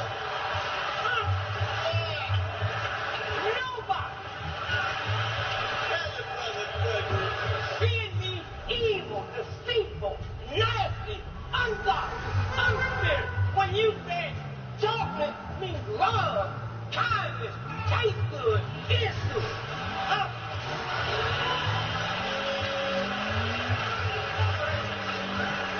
So you color matter? Let me tell you something. I had a dream last night. Now, I'm 75 years old. I dreamed I saw God. Now, being 75, I said, excuse me, Mr. God. Can I have a word with you? He said, yes, my son. I said, you know, they just had a Polish pope. Will we ever get a black pope? He said, yes, my son, but not while I'm God.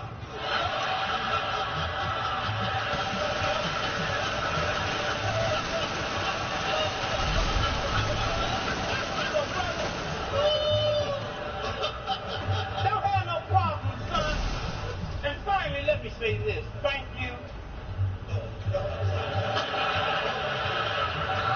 Thank this movement. I'm not talking about the ones we know about. I'm talking about the ones we don't know about. Thank God there is somebody that know all the land.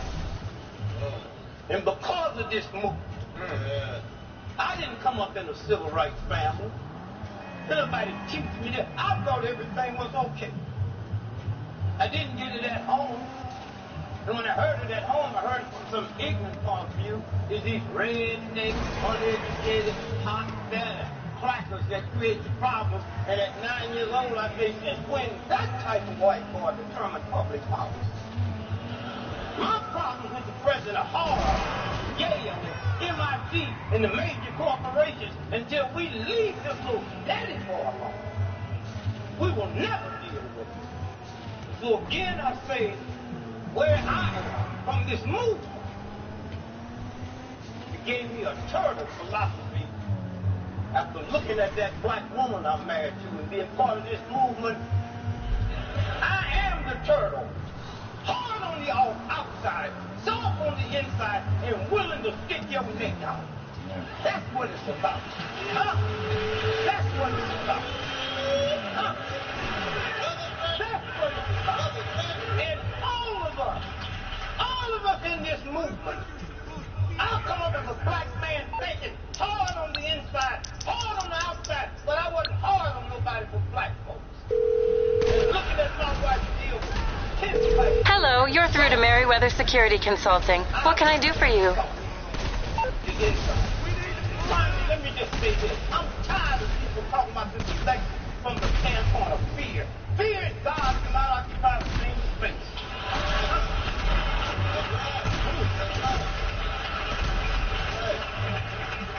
Listen. Goodbye, then. I don't want nobody to tell me and tell my friends to go to the polls and vote against something. That's undone. With the beauty of this country and all the things we got to vote for, you don't have to tell me about Bush. When I see him on TV, I say to my grandchildren, if he was alive, he'd be a sick man.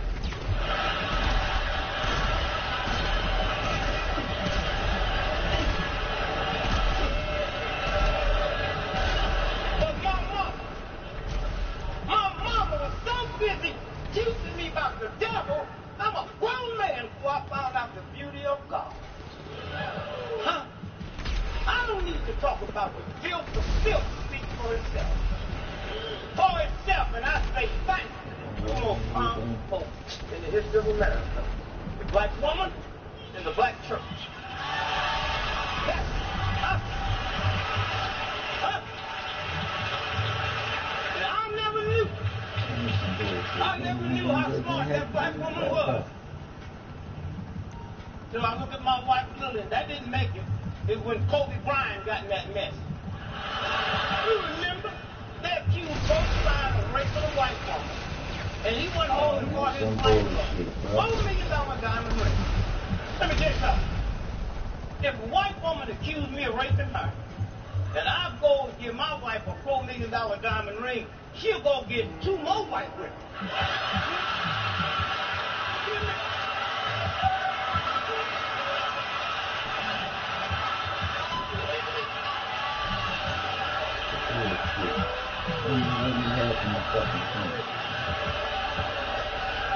Y'all heard me, right? Lord, she got enough sense. She got enough sense to know wherever that ring came from, there was a matching necklace and bracelet.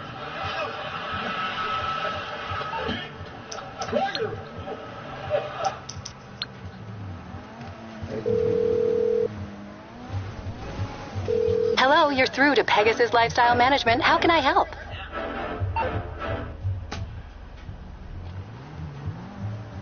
Call again. Goodbye.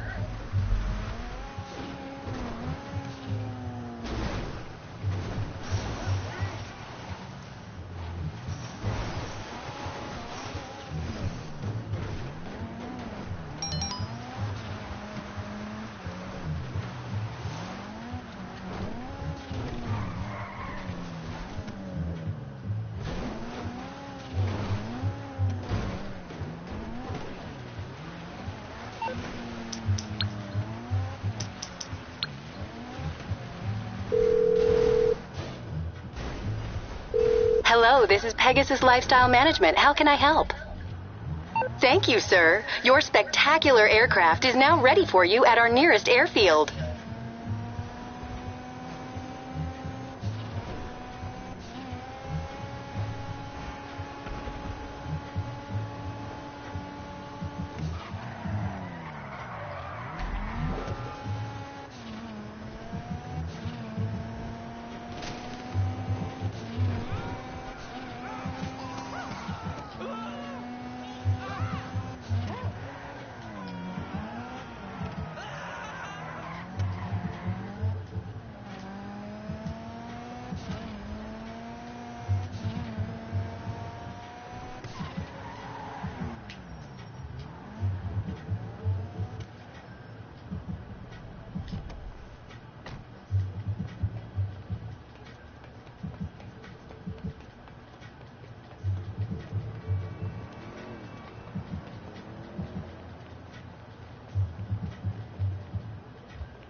really, I don't know.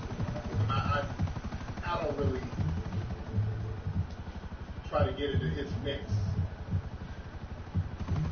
So, I'm trying to see something over there. Trying to get my chat popping.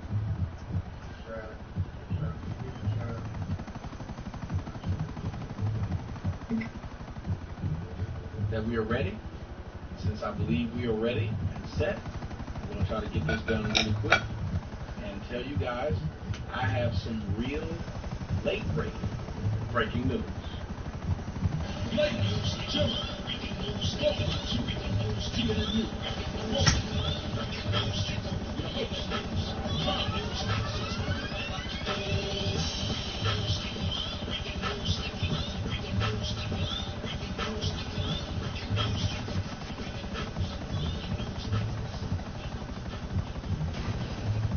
all right, people, I'm going to try to be really quick here. We are live. Thank you guys very much for joining the show. Click the like button. Let everybody know that you are here to get this late breaking news that I brought to you before anybody else brought to you. Not XXL, not XXL, not anybody else, but it's breaking news right here that you can only get from TNN News Raw. Now, right here at the desk, we would like to talk to you about what just happened. I did a story earlier today about the guy below me, and his name is Mystical. And Mystical, a guy who is, again, one of my favorite rappers, I enjoy him and I enjoy his music. But apparently he's not a rapper, he's a raper. We're not against rap, we're not against rappers, but we are against rape. Listen, we don't know if he did this, but we do know what he did to the woman who stole 80 grand from him. Which I think the bitch should have been happy. I know people aren't going to like that I said this. Let me say it again. I think the bitch should have been happy. Can I get an amen from the audience? You tell me if you agree with me or not. She stole 80 grand from a dude, and all he did was make her fuck him and his friends to pay it off. She should have been happy. She should have not been allowed to go to the damn police, because what should have happened was she should have went to jail. Now, he's an idiot. Not going to say he's not. But still, I do not believe that she should have been able to get not only him put in jail, but not have to pay the man at all. I'm just saying, this just seems real, weird. And we got to ask the question. Dear Mystical, did you make those men pay you for the sex they got from her?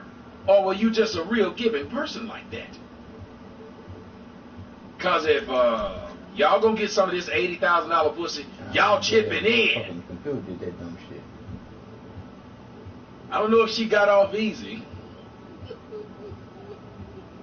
You get fucked by 4 niggas, you might have didn't get off that easy.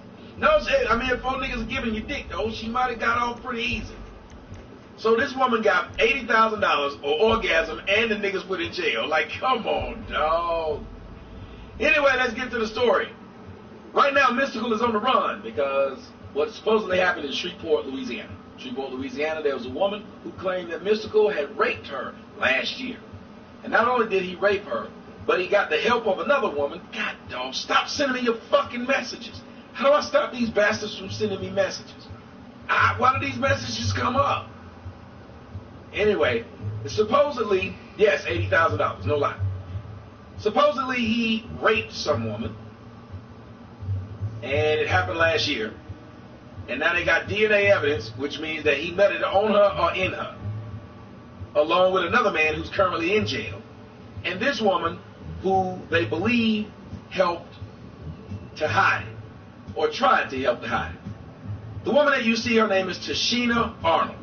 Now that's an ugly bitch. Like this is a bad looking bitch. Like there's no way around this shit. I want to make sure that everybody understands how. Now again, I don't know this woman, so and please forgive me for calling her a bitch because I don't know what kind of nigga she got on her team. So let me just refrain from calling her a bitch. Oh yeah, just say, yeah. You already know. You ain't supposed to be fucking with one. That's why you retract that. Like any That's why you retract that. But everybody get mad at me when I say the majority of black people look like trannies. And I'm from there. And I already know if niggas don't play, come down playing with them hoes. Yeah. It is what it is. Anyway, stop. hide this tab. Turn off notifications. Thank you. Jeez. I'm sorry, I didn't know. I've never seen anything like that. That's a bad looking bitch. And then when on her good days, when she made up, because what we're about to see right now is her, as you see in the top, but it says, pray by your girl. Black women, I'm going to do a video just making fun of the fact of how black women just shorten words that shouldn't be shortened. Pray by your girl. Because God knows I haven't done nothing wrong. This is the biggest reason why black children are fucking stupid. But I got to give her credit. At least she got her own hand ahead every now and again.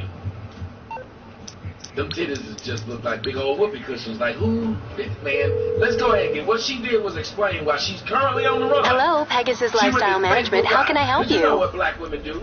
Great. The aircraft is waiting for you at our nearest airfield. We trust you'll be happy, let's go ahead sir. and listen to what this big old person says. What up, Facebook? What up, fat girl? I know everybody wondering what's going on, man. This shit is crazy. Them goals in your mouth is fucked up. They are crazy. Like, for real, for real. Yep, for real, for real. Them stretch marks look like a map of Arizona.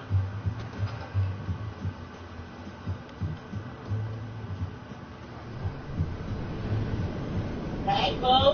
Hey, Fatty McFat. Hey, boo. I said, hey, Fatty. Everybody tuning in. Yeah, we tuning in. Yep.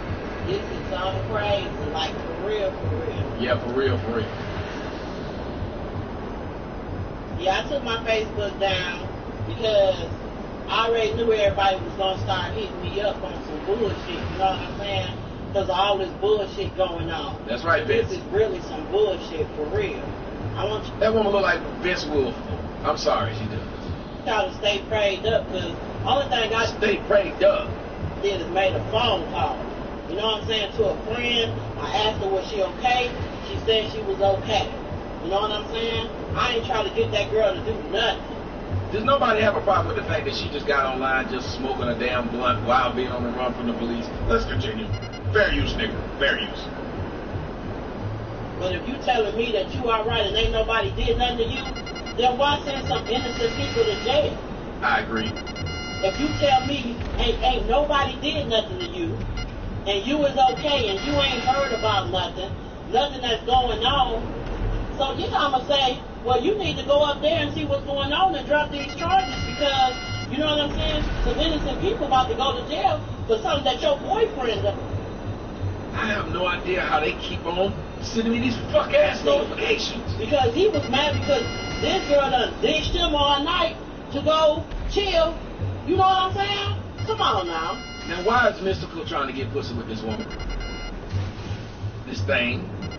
Yeah, it's a big night. You tell that might be what's going on. But why is, you know what, let me stop before I have some Louisiana niggas on my ass. I apologize for everything I just said. I know you do. Man. I know you do. Person. Sorry. Let's go. I know you do. And just because I called her to see if she okay and what happened, and she said, yeah, I'm all right. What you mean? What happened? Nothing. I'm saying, girl, it's going around that this charge is out here. You know what I'm saying? That you done put a charge out here. She like, I don't know what's going on. That woman got a big old gold in her mouth, and she don't know what's going on. I mean, I don't know. I mean, ain't around time. But if what she's saying is true, that what they did was this girl ditched her boyfriend to go hang out with her and Mystical because she wanted to be down, and then she came up with this lie to explain why she was gone all night, then she is right. I ain't heard nothing about it. So if you ain't heard nothing about it, well, you need to drop these charges. And that's what I said. Now, if she would have said somebody hurt her, I would have been like, oh, wow. You know what I'm saying? Damn. Oh, wow. Somebody hurt you. Oh, wow. Damn. You know what I'm saying? Damn. I would hate for that to be your response to I got hurt. Somebody hurt you. Oh, wow. You know what I'm saying? Right here, I would too. That boy, that's fucked up. Somebody hurt you. Wow. Then I'm sorry that happened to you. Wow. You know what I'm saying? But she didn't say nobody hurt her. She said ain't nobody did nothing to her. Now she's trying to say I don't remember nothing. I don't remember the whole night. Come on now.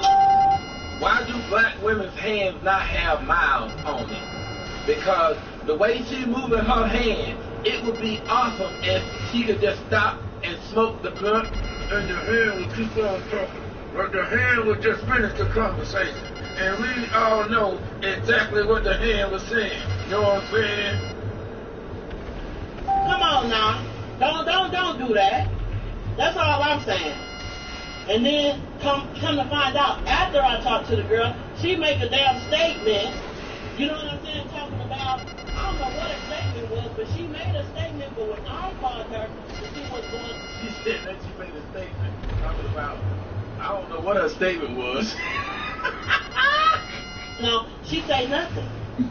So if you say nothing, then I'm just letting you know what I heard, and you said you never heard about it. So how in the hell is I'm trying to get somebody to drop some damn charges if ain't nothing happened to them? Come on now. That's right. Come on now, for real. For real, for real. For real. Y'all stay prayed up, man. Pray for your girl, because they got me on a $200,000 bond just because I made a phone call to a friend. And she said she was okay and nobody did nothing to her. Now, they saying I'm out at large? Come on now, man. I think what they meant was you are large. I don't know if they said at large or is large. If somebody could go and if my crack research staff could go and look, I think what they said was she is large. I don't know, but that might have been what it was. I ain't running from nobody, man. I'm on my way to Shreveport. We can look at how large you are and understand and believe that you ain't running from nobody. You really aren't. That is not happening. Go ahead. She's telling the truth. It ain't nothing, man. Because I ain't did nothing to nobody. We went out. We went to the show. We all had a good time. She was ditching her boyfriend to be all up in hood ass and shit, man. And now, this bullshit? Come on now. We had a good time. She remembered what she was doing. Talking about, I don't remember the whole night, sexy. Yeah, right. And y'all do know this woman refers to herself as big sexy. I'm not making this up. She refers to herself as big sexy. Nobody has more self-esteem than black women. And nobody gives themselves more exalted names after their mama gave them dumbass names when they born. You ever notice that? They are empress, they sexy, they are queen when they get old enough to get themselves a name. But when they were born, they were LaQuisha Marshall, some crap like that. And man, come on now, man. And then I got a warrant? Come on now, man. I gotta be scared? Come on now, man. I don't think you have a warrant. I think they thought you were Warren. Like they thought you were Warren Sapp. I think you might have got that wrong too. You thought they said that you were at large, but you are large. You thought you had a warrant, but they thought you were Warren Sapp. They said she's Warren. For real. Come on now. Ain't nobody did nothing to that girl. Or maybe they said your titties is longer than Warren Peace. Warren Peace. Like if you could probably tattoo Warren Peace on your tits. You could. Like for real. She even told me, and yes, I got it on record, that she said. Because she got it on record. She doesn't have it on record, and she doesn't have it on video. She got it on record. Nobody did nothing to her. I have it on. If ain't nobody did nothing to her, then that means the negatives cancel each other out. So that means somebody did something to her. Maybe you should have paid attention. I ain't shit. Something happened in my damn screen. Anyway, you can't. Why do black people use double negatives like that and then wonder that they don't cancel each other out? And therefore, you are saying that that's exactly what happened. I'm just being a damn grammar Nazi. Let's go. Record, and that's why I'm going live. I'm going live because I ain't did nothing wrong. Are you going live or are you currently live? I don't know. If you are doing it now, then you are currently live. If you're going live, then you're not live. You are going there. You know, if I'm going to grandma's house, I'm not in grandma's house saying I'm going to grandma's house. That's how that shit works. Little red wine. I'm on the way to grandma's house. The wolf had to tell that bitch she already there. Anyway, let's go. We had a good night. I didn't even stay at the same hotel. Have you seen your face? You had a good night. Yes. Staying at the hotel with my mama and my husband. Now I know I need to shut up because I like visiting New Orleans and this woman got a husband. This is going to go left for me. Sir, I apologize. She is big sexy. If she got a twin sister, when you give me her number, I would like to marry her. I know that they are doing the new Star Wars and they're looking to cast the Jabba the Hutt. Your wife would be perfect, sir. And I think that she could nail it. She really could. All she got to do is be able to say, oh, ooga chaka. And she could do that. She could do it. Mary. She stopped and she said she was married. I don't think she believed that. For real. This is some bullshit, though. They done threw me for a loop, because if I would have knew all... Ain't nobody threw you nowhere. You see how big you are. Come on down. They might have nudged you for a loop. I wouldn't even call. I just called and checking up on the friend. That's all I was doing. That's all I was doing. Checking up on for what? It's either two things. A scheme, well, three things. They scheme, some money, or she trying to protect her boyfriend because she ditched him all night. Yeah, that's just two things. Unless you can explain what the scheme was. It's just two. The scheme was for money, so the first and the second was the same. Go ahead. To be with another nigga. Damn it. You know what I'm saying? And now, I know what you're saying. Now, all of a sudden, somebody hurt her. But when I called her and asked her if somebody hurt her, she said ain't nobody hurt her. So now... Hurt her. Now, I want to know, if you was out with Mystical and this woman, where was your husband? Inquiring minds want to know. Now, all of a sudden, I got a charge because I called her. I called a friend to ask her, are you okay? Did you hear what's going on? She said, no. I said, well, they saying that. You know what I'm saying?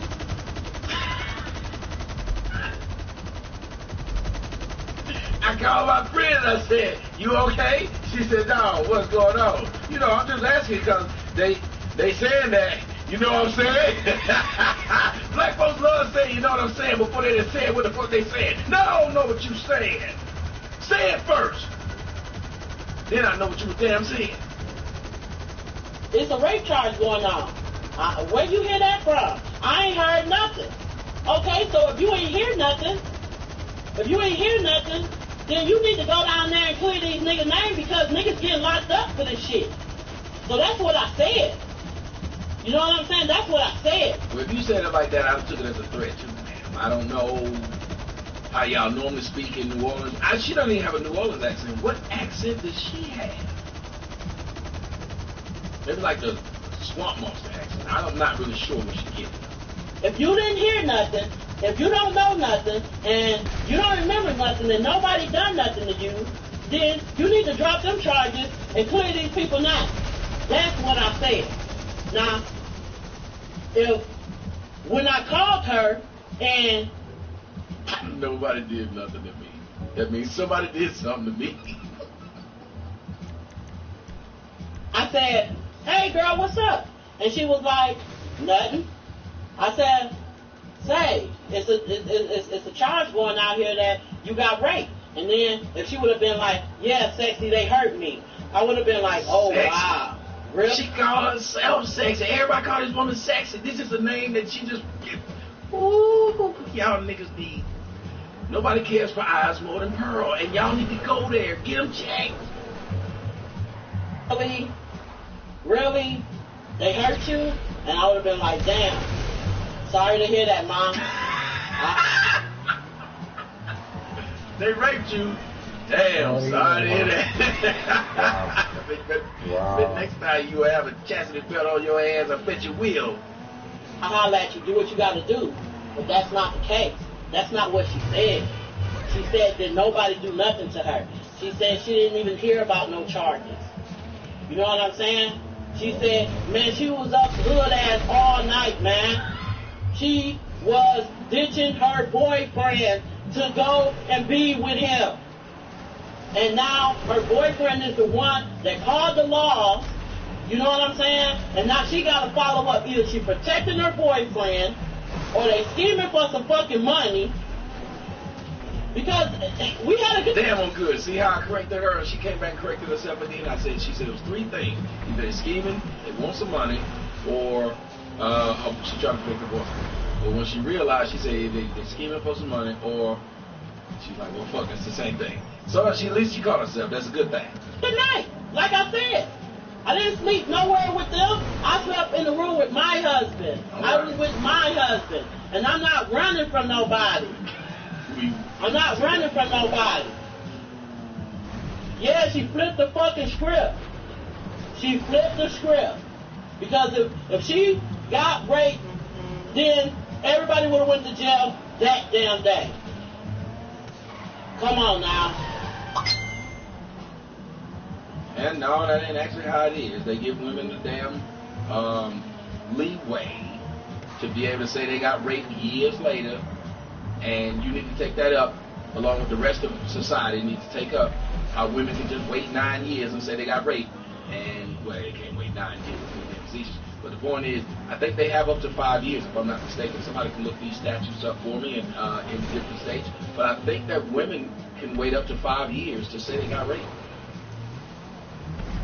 Man, I am pissed the fuck off, dog. Because I got butterflies in my stomach. You got butterflies, chickens, steaks. You got hog maws, chitlins. You got all kinds of pork. You got all kinds of stuff in your stomach. But I think a butterfly would be the last thing you find in your stomach. Damn day long. Because they sitting up here saying, I got a warrant, $200,000 bond for nothing, and I ain't did shit. You know what I'm saying? That shit hurt me. Oh shit, she about to break down. You know what I'm saying? Now I gotta go down here and motherfucking turn in my motherfucking self and clear my name over some shit just because I'm checking on somebody to see if somebody okay. I feel bad for you, Big Sexy. I really do. You about to break down. I didn't know if it was Mariah Carey or Bone Thugs and Harmony or all of them at once right there, but you about to break down. And I don't like to see nobody's bovine break down like this. Let's go on and move. Real talk. And I'm about to get off this bitch. You about to get off this bitch? That's got you in trouble when you got on this bitch in the first place. So stay prayed up, yo. Real. I'm about to get off this bitch. Stay prayed up. I love gay people, fucking faggots. I have nothing against black fucking niggers. I don't understand why we wait 2 seconds to ruin everything we just said. I want to stay prayed up for this motherfucking bitch. But what? What's up? I'll let y'all, man. Real talk, man. You've been hollering at us for the last few minutes. I ain't did nothing, man. I ain't did nothing. I ain't trying to convince nobody to do nothing. Real talk. And I'm keeping it real. And the only person knows is me and the Lord up there. And the people that was there. For real. Y'all stay prayed up, yo. I'm on my way to Shreveport. Ain't nobody got my motherfucking back. Hey, y'all ever notice that when black women say they done, they're not? Whenever they say they done, there's more to come. It's like watching the end of the Back to the Future movie. It's some more to come. It's like watching the end of the Saw movie. It ain't done. Come on now. Nobody's gonna give me no money to get there. You know what I'm saying? Nobody give me no motherfucking lawyer. I'm in this bitch all about my motherfucking self. With your husband, though? Aren't you with your husband? Yes. Your husband got your back. A lot of damn ground to cover, but he trying. She talking about nobody got my back. That's more than damn territory for one motherfucker to cover. It takes more than one person. It takes several. But this is breaking news, nigga. Breaking news. And then she says right there, pray for your girl. God knows I haven't done nothing wrong. That means you've done something wrong. Anyway, you listen to this woman, and it's really sad because if what she's saying is true, it's fucked up. I don't care how long her titties are. Somebody that titties is long. Long as she ain't wrong, she should go home. They should leave her alone. And if the other woman lying, they should hit her with a stone. Yeah, but I'm saying, this big woman look cuddly. She look friendly. No, she don't look friendly in the least. But the point is, no matter how you look, there should be some type of presumption of innocence and not guilt. Now, I don't know if Mystical did it. I don't. And if Mystical did it, then whatever's supposed to happen to him should happen. Mystical need to turn himself in to a jet and fly the fuck away from the United States. Mystical need to turn himself in to a hawk and fly away. Mystical need to turn himself in to a rocket and go to another planet. He needs to do this. Law enforcement, I am really telling Mystical to turn himself in to a Mexican and go across the border. I'm telling him he needs to do this. Last thing he needs to do is trust this system, and he didn't do it. But I guess at the end of the day, we need to also be mindful of who we hang around. Yes? I mean, if you hang around Jabba the Hutt, somebody from the Galactic Federation is going to find you because they know you're doing something wrong. I don't understand.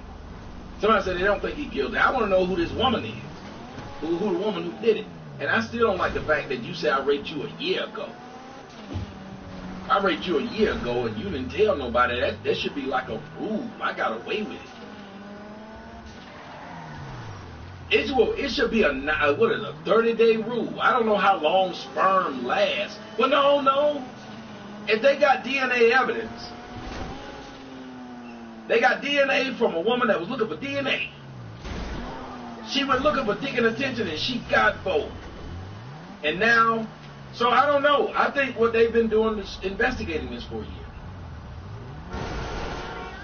Because if they have DNA from him on her, then that would mean there was sex, and as this woman tried to say, they would have got him a year ago. Well, no. That means they were just collecting evidence.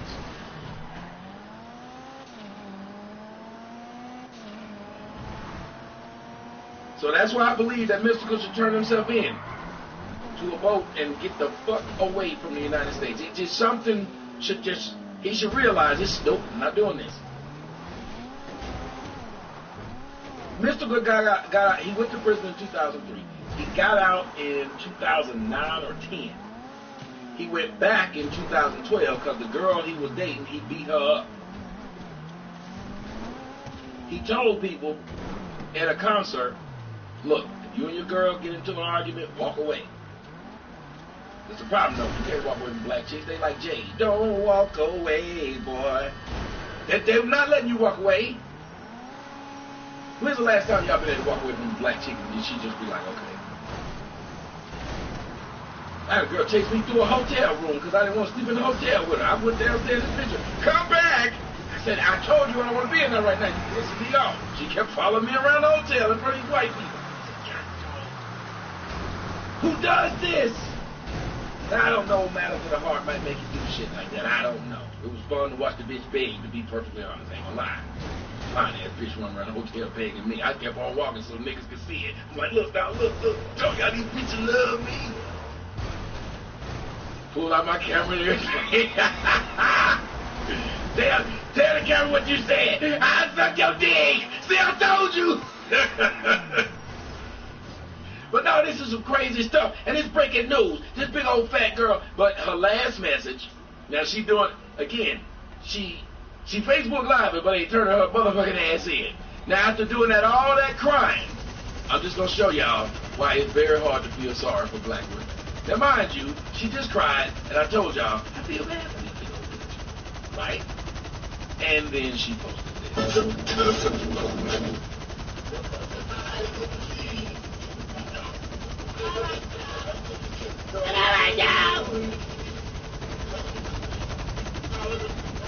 First off, turn that shit down. It's way too damn loud. Like your hat. It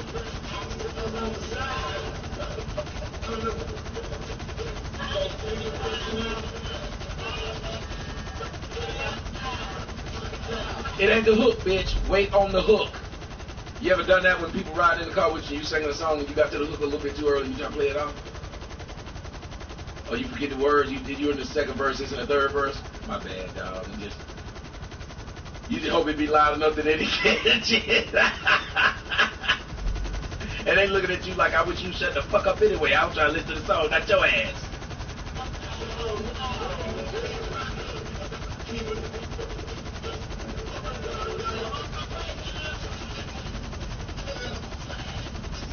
I guess she's on her way, so she is documenting her going to jail, I guess. There's nothing wrong with that. But Mystical, you hanging out with this bitch. What I'm really scared of is when they show the bitch who accused him. See, of course, they never showed the other woman who he raped because of that rape shield law, which I don't think it should be no damn rape shield law. If you accuse me of raping you, you should not face the whole fucking world. They don't have no assault shield law. Like if you slap the shit out of me, they don't have nothing that says we won't show the assault victim. Now they show your black ass and they tell everybody you got the shit slapped out of you.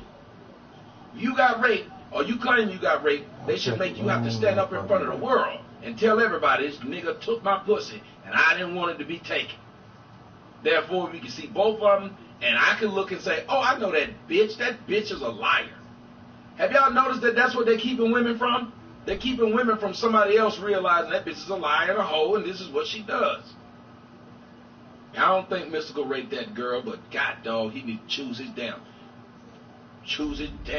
friends. Somebody need to call TLC right when he go to court. Even if he didn't do it, they should just ask him, what about your friends?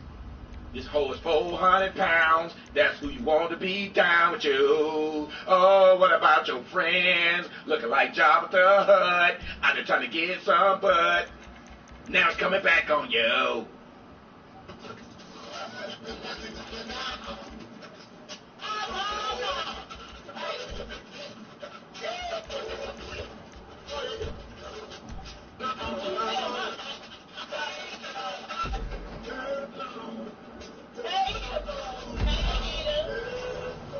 Okay, I can't do this no more. But see, man, sometimes you get too old to be doing the shit you're doing. I don't think we ever get too damn old. That's the problem with it. Like me, I'm winding the fuck down. There's some shit I ain't doing no more. I smoke and go to sleep. I eat and go to sleep. I fuck and go to sleep. It all ends with going to sleep. Everybody else is just doing too much. Leave that to the young people with your big old ass. Leave that just to the people who can do that. You married. Someone did it. That is a lifetime achievement. For you to get somebody to marry you, for you to get somebody to date you is impressive. Somebody should give this woman a Nobel Peace Prize because a man married her. No. You out here trying to be mystical and get mystical to rape your friend or lay up with your friend or whatever with your damn friend. My man Dub says stay prayed up, y'all. Stay prayed up, y'all. Thank you, brother. Hey, I'm gonna let y'all go because I gotta finish my food, and I think it should be ready. So I'm gonna go and finish cooking. It'll take me a couple minutes, and then I'll be back. I guess I think I was gonna do phone calls tonight, but I don't know. I might be in line to get some head. I'm not sure, but if the food is good, I might get it. So if I get some head, then y'all see me Wednesday. Thank you. Oh, good night, y'all, and have a gay old time.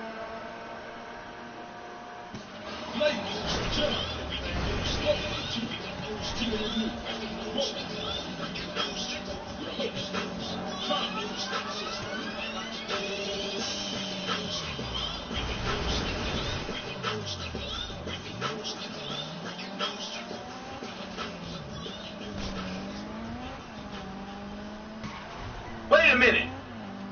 Hold on a minute. Somebody said that they know Big Sexy. Email me, nigga. I'm trying to get in touch with Big Sexy my damn self and not for what you think. I'm trying to get some head. No, just kidding. Would you let... Here's the question. 1 for yes, 2 for no. Would you let Big Sexy suck your dick? They sexy. You can hold on to penis and lay down here. You can wrap them around your penis. Woo! You can do all kind of things with them long titties. Put it around your neck.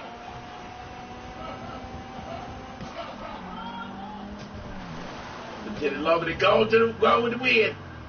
And go with the wind is 4 hours long. It's longer than that.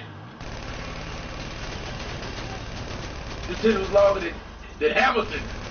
And they had 2 breaks. Anyway, y'all said, I'm going to let y'all go ahead and go. There's a lot of people saying they would let her do it. I let her do it too, just to tell somebody. You let that ugly bitch suck your dick? I did. Let me tell you what it was like. Because ugly bitch will take care of your dick. You know, pretty girl want to do it, and you're like, I'm through with this. No, she trying to suck your dick just long enough so you can eat her nasty ass pussy. No, ugly bitch won't ask you to eat her pussy ever. She don't even know about putting their face down now. She don't even know what it looks down now. She's not seen her pussy since the 70s. Now, there's a lot of ones. Y'all put up a lot of ones. Somebody said, her titties longer than Ric Flair's career. Her titties been going longer than Sports Center. Da-da-da, da-da-da.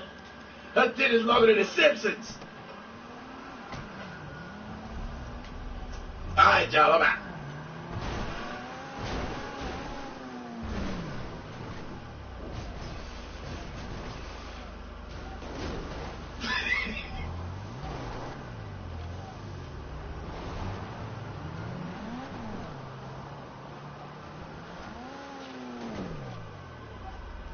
People, I think we're live, but I don't know. So I'm going to wait until I see it.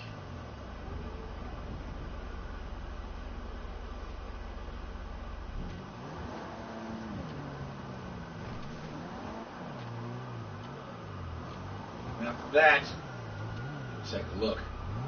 Hello, people, I think we're live, but I don't know. So I'm going to wait until I see it. We're live. All right, then. Let's get it in. Breaking news, nigga. Ladies and gentlemen, breaking news, welcome to breaking news, TV news, breaking news,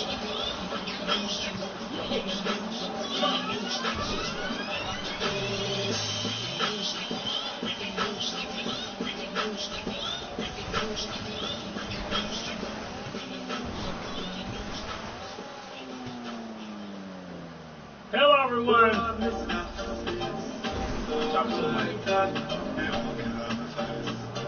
And this is Pogo. Open your mind. So get your likes up, y'all. You know, Quest. Bring the people light. Until then, we're going to listen to my man Pogo.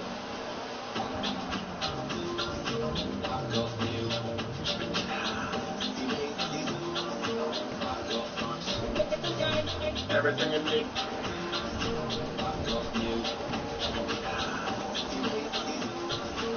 Okay, let's have fun.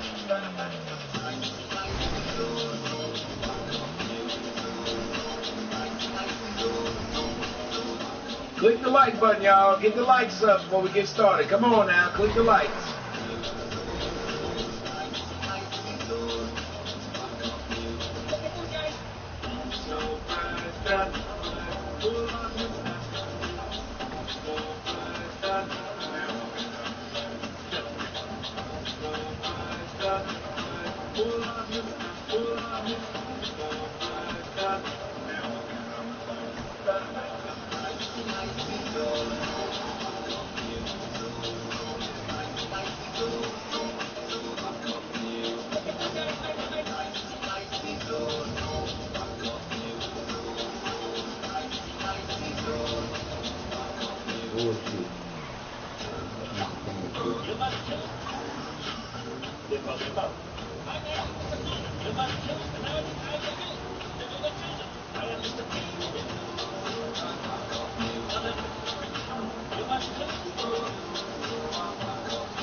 That shit Tommy had on with mystical shit. That was hilarious, man. Mystical, that girl like, we'll call herself big sexy. What the fuck she is? She ain't sexy. That's ugly motherfucker, bro. You heard him in trouble apologizing. Oh yeah, he's yeah, he's got a husband and shit. I usually apologize to fucking the nigga you want, period. That nigga crazy, bro. This is new shit right there. That shit was hilarious, man. Big sexy, big sexy. Hey, I called girl love. She said, what's up? She said, nothing. God. Yes.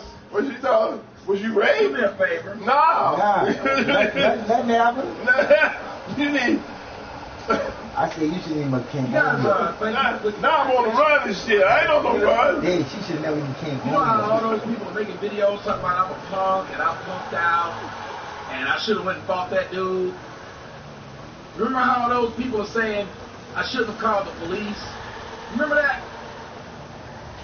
Well, not only was I outnumbered, but I was out-weaponized. I got to thank a young man for sending me this today. And I got to be honest, I couldn't believe it. I'm not going to say his name. I'll just call him Mo. Yeah. Well, Mo, you know who I am, or you know, I'm shouting you out for sending me this. And he said, if you go check out 5555 and look closely, you'll see one of those niggas holding a knife. Do you guys see right there the man holding a knife in his hand? You see it? Now, I was so shocked, and this is going to be a quick video. I was so shocked when I saw this. I thought he photoshopped it, he mistook it for something, whatever. He would be there. Tommy would be there. Make sure you get rid of brother say you still holding on this. Let me see. There you go. Yeah. It ain't like you didn't see the title. Now, the title said what I was going to be talking about. Now, for somebody to tell me I'm still holding on to something, don't get mad at me because I know how to make a damn profit and to talk about what the fuck happened in my own life. If you don't like what happened in my life, get the fuck out of my chat room. I don't understand that. Y'all niggas get to make 100 videos about what happened to me. I make a video about what happened to me and I need to let it go. Fuck you niggas. This is why the world don't like niggas. Niggas will try to play that Jedi mind tricks with everybody. Yeah. So as you can see right there, dude had a shank in his hand. Also, what I found out is that those dudes who hit me were a part of the blood gang. So I'm supposed to be a punk because I didn't go fight a bunch of gang members who had a problem with what I say on YouTube. Bro, it's crazy, For just a couple seconds. I didn't fight a room full of gang members who were trying to stab me. Hello, you're through to Pegasus Lifestyle Management. How can I help?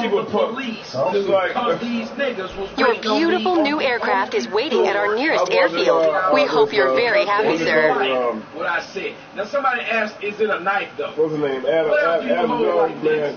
He's on the street and motherfucker came up to him on the street.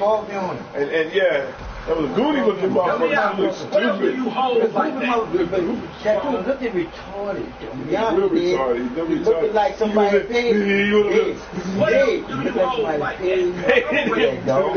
On the real, Dave, I'm serious, bro. He ain't look like a known person that was doing something that he was going to do. Yeah. He looked like he was doing something to my page. If you want hot coffee, motherfucker, he gonna holler. Yeah. That was no hot coffee. No, it wasn't hot coffee, man. It was some shit, though. It wasn't hot coffee. Now, again, you already know nigga was high like a motherfucker. Hot coffee gonna make you scream. And you wanna fuck him up, too. You would have fucked him up. And then for you to try to get back at the man, they claiming they was trying to save my damn life, but quickly pulled out a damn shank. Quickly. After I got hit. Now what we're going to do is let you guys see the video footage. Then we'll see if I can slow it down, because people told me you can slow shit down. So I'm going to try to see. Put it on that, but it should be the same place. So we're going to do this. put that there. That's really cool. That's like me talking. I'm gonna move it over here. Then I'm gonna let you guys hear it from about 50 when the argument and everything started. Here we go.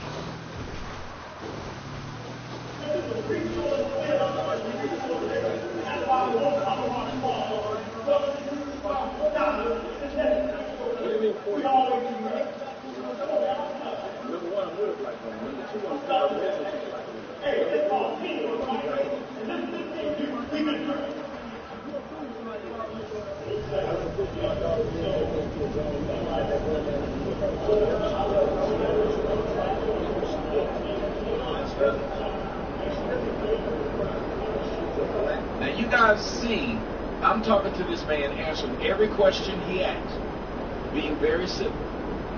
Then watch.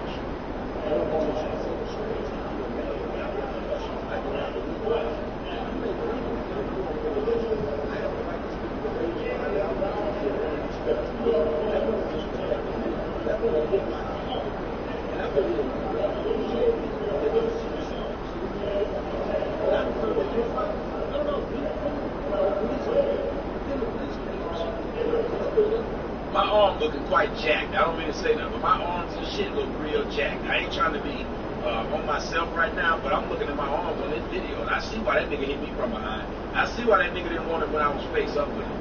I can see. Now, I had a camera, tripod in one hand, and a camera in the other. And a book bag over my shoulder. But boy, I look jacked in this video. Boy, I look like I just been, I left the gym and went right there. I'm just saying. This woman told her she told her everything that she did. That's like nigga, it's your fault. This woman told her. Also, I told her I got some other parents. If you listen to what she told me, that's why she was that she was married. So if I was a black man, you have a black man, that's what they do in our relationship. So you just want to do this stuff. See, he said, after me answering all those questions, he said, oh, I don't give a fuck about that. I don't give a fuck about that. My damn moderators. How do I see this shit?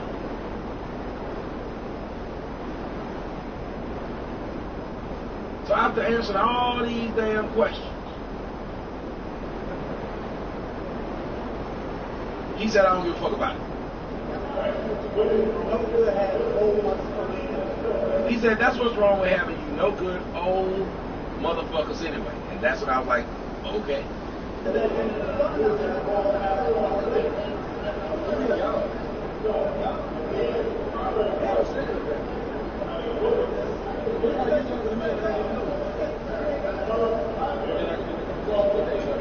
You're right. Go ahead. You're that man of the dude you don't know about people. I might be all that, but I might be all that, but what now? That's his brother, the one that was trying to take up for him, the one that was keeping me from him, and the one that was trying to fight. That's him. Something named Kaboom or something like that. Talk to another man, he's never been trying to argue with him. Yeah, all that extra.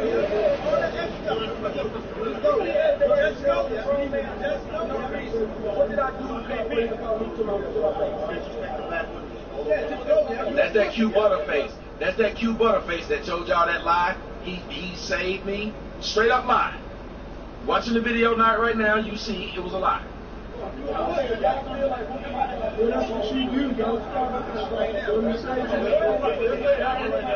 I'm still facing him saying, go ahead and do it. If y'all gonna whoop my ass, let's go. If y'all gonna whoop my ass, let's go.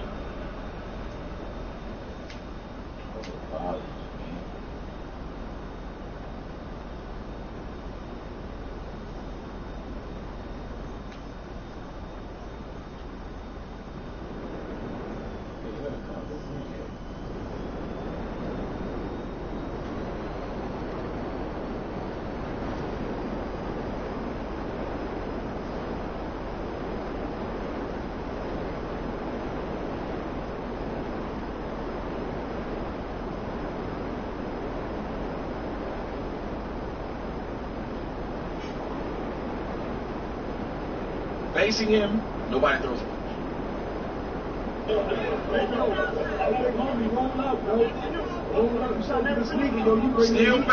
Still facing him, nobody punches. Still facing him, nobody punches.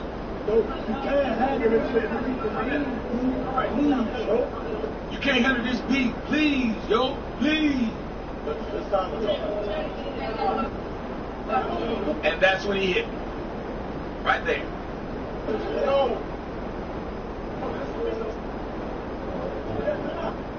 Now, the door is to the right there. If I was such a punk, my question would be, once I got hit right now, where would I head towards?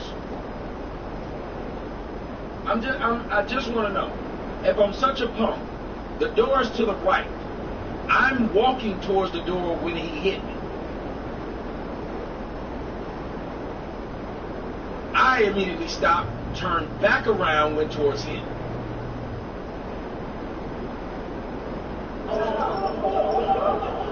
And that was that light-skinned bitch, the one that sit up there and said enemy of people. I can't stand that whore. Look at the look on that face. Look at the look on her face after the hit.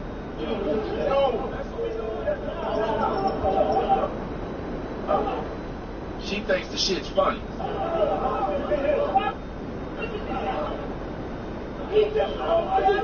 Right there. Boom. As I went back at him, that dude holds a knife. So I didn't even notice it. The man behind me had a knife in his hand. They went to a unity event.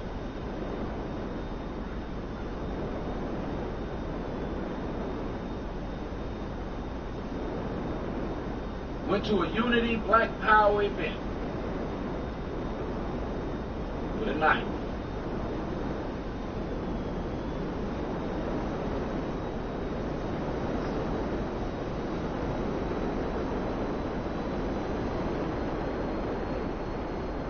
And they went there looking to kill me. Same as when I showed the video showing that Tariq had something in his pocket when he came up there. That's why he showed up with his drawers on backwards and them shitty ass cargo pants. When Tariq ever come out of the house like that, as he did when he showed up at my interview? When he ever come out of the house like that? And I showed clearly in the video when you look at something in his pocket that's bulging.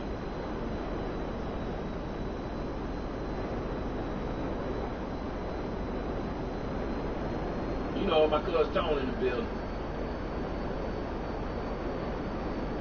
So I'm supposed to be such a punk.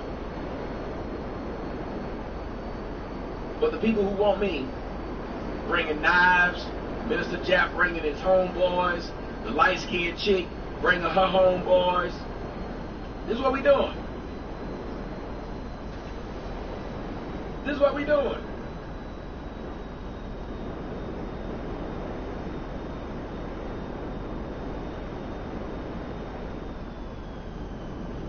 They even made that bitch who was so happy to take a picture with me, take her picture down off her Instagram page. You know that sci-fi bitch? The one who was talking all that shit, but when she saw me, her pussy got wet. That one? They made that bitch take that shit off her Instagram. That's how lame that cult is called the House of Coons. Since they want to use the word, they're House of Coons. The biggest coons are people who bring knives to unity events. Shit, that Jap, half the damn videos he put up, he been taking down. He been making himself look a fool. He been making an ass of himself. But think about it. I'm the punk. Yet everywhere you see me, I'm by myself. I'm a punk. And everywhere you see me, I'm by myself.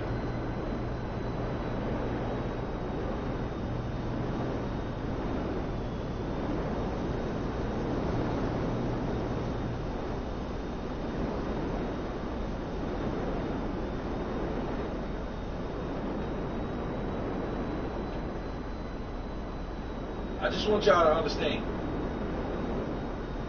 that I literally left York with my life is these niggas tried to take my life. You see, he's standing behind me as this goes, happens. And all I was doing was talking to this little nigga. He asked me questions, then he got smart. You're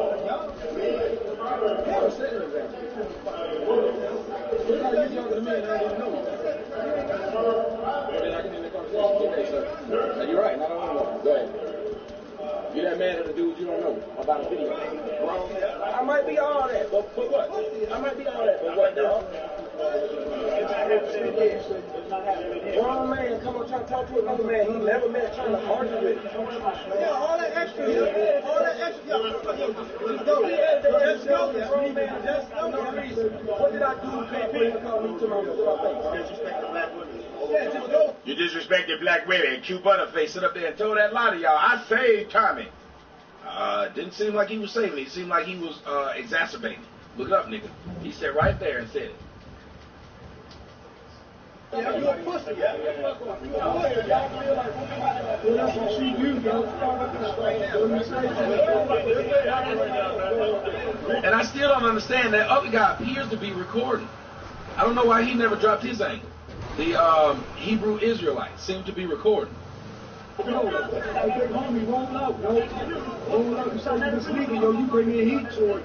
light-skinned Hebrew Israelite appears to be recording, but he never dropped his footage. You can't have it until you read the name. Nope. It's time to go.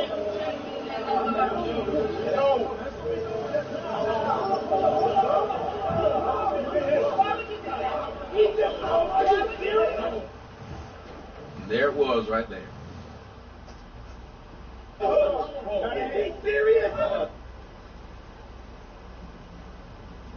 And when I was yelling, is he serious? It's because his little brother tried to keep trying to stop me from doing something to him. And I'm like, how is this okay?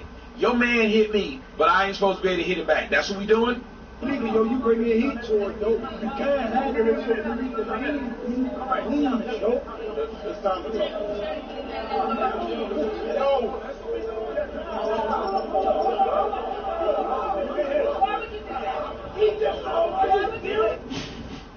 Right there. Dude standing there with his knife already out. And you guys got to think about it. He already had his knife out.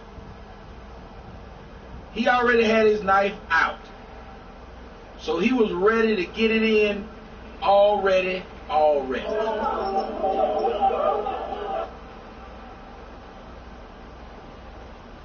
And that's a damn shame.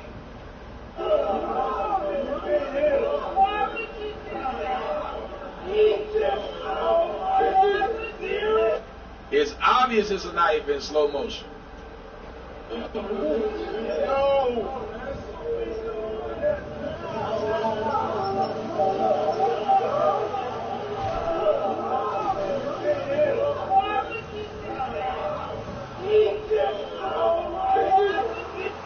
Boom.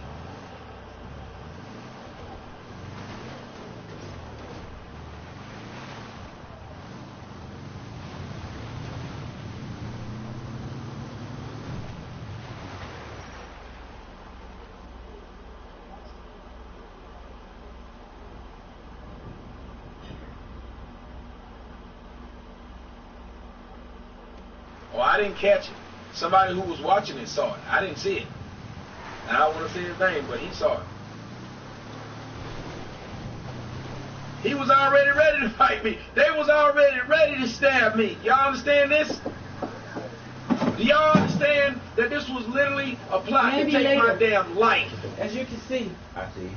I was set the fuck I'm up. working on it. I'll let you go. All right, baby. Stop here. Like you do. I was set up to be murdered by people who look just like me, who claim that they are for black power and black unity.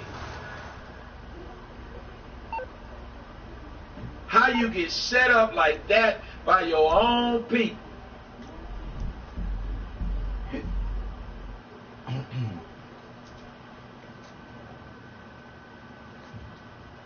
Right, Marvin, I'm about to cry. You just mad because I'm making money and they didn't kill me. Now, make another damn account.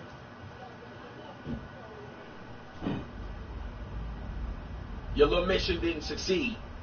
Your little mission didn't succeed. God had other plans for me that day. How about that? God had other plans for me that day. Now, holla at me, y'all. Peace. God did several things right on that day. Number one, y'all don't have damn piece of footage of nobody hitting me. But y'all damn sure do got footage of y'all with your knives out. So who's the punk? You can't rewind no damn video of somebody punching me in the face. Where the fuck that video at, huh? Do any one of you motherfuckers got that video? That's why y'all making videos on speculation. The one thing I don't have a video on is speculation, motherfucker. That is a fact right there. God had different plans for me, bastard.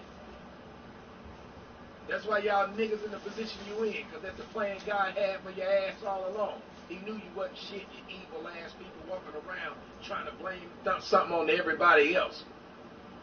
How am I, you know.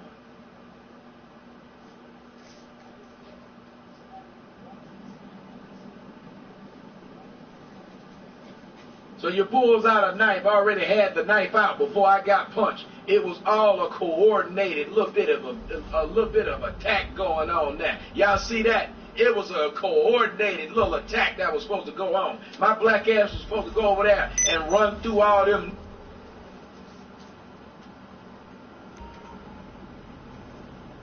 I'm supposed to be down there bleeding to damn death like that black chick when she fought her own damn cousin outside the club and her dumb ass bled to death. Y'all saw it. Y'all saw that video I did. Y'all remember it. Black chick went out there and fought her friend. She hit her with 1-2. Next thing you know, that girl up there, they fight back. She slowed down. She fell down. She bled to death. And when I got my black ass stabbed by all 30, with all 30 of them niggas around me, you know what would have happened? Nobody would have known what happened. Nobody would have been able to say, this person did it. That's what was going to happen. I was going to run up in there and get to fighting. They were going to start doing this. Since so many people were there, you could have never said who did it. Sure couldn't. You're dead as your name is Thomas Moyo. Somebody might as well yell, get your hand out of my pocket. Yeah. So you've been dead as all deep. So y'all want to kill Malcolm X again, huh, Harlem? I bet that's going to make you niggas mad with that comparison. Let me say it again. So y'all want to kill Malcolm X again, huh? Well, when you get Malcolm X, let me tell you something. It'll be on the day that God sanctions it, not a day or a minute or a second fucking sooner. Now, how about that? So keep on plotting and planning, and God will keep making every damn thing y'all do look the way it looks. I got a charge on my life, motherfuckers, and it ain't for you to take. If y'all didn't hear me, I'll say it again. I got a charge on my life, you punk-ass bitches, and it ain't for you to take. Oh, you sound nigga sneaky, yo. You bring me a heat to it, yo. You can't have the respect. You need to please, yo. It's time to talk.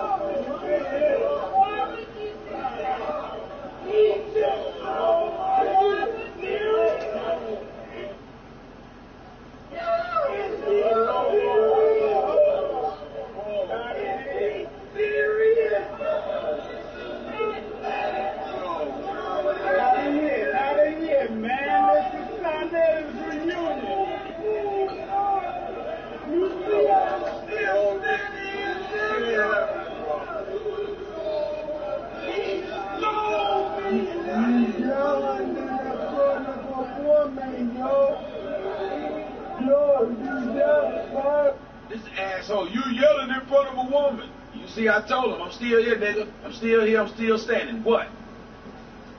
Y'all niggas didn't even know what to do. Didn't know what the fuck to do.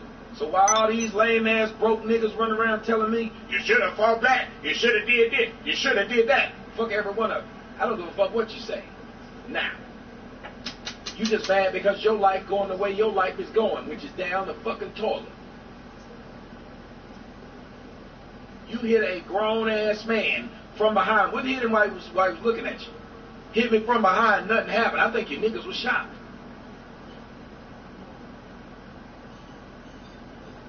Like how they shot Tupac and he was still alive. I think your niggas was shocked.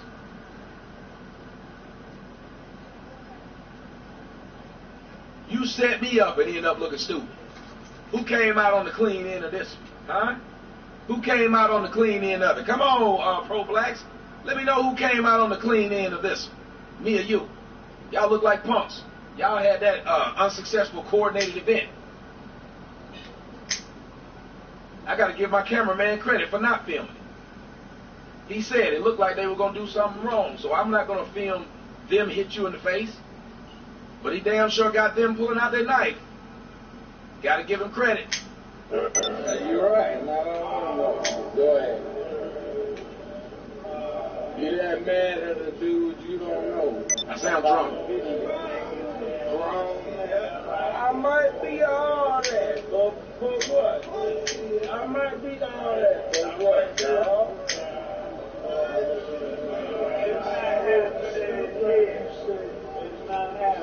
Sound like we all been on the scissor. I'm gonna talk to another man he never met, trying to argue with. Yeah, all that extra, all that extra, just go, just go, just no reason. What did I do? Can't be to call me to my face. Disrespect the black women. Yeah, just go, yeah. You a pussy, yeah. You a pussy, yeah. I feel like that's what she do, girl.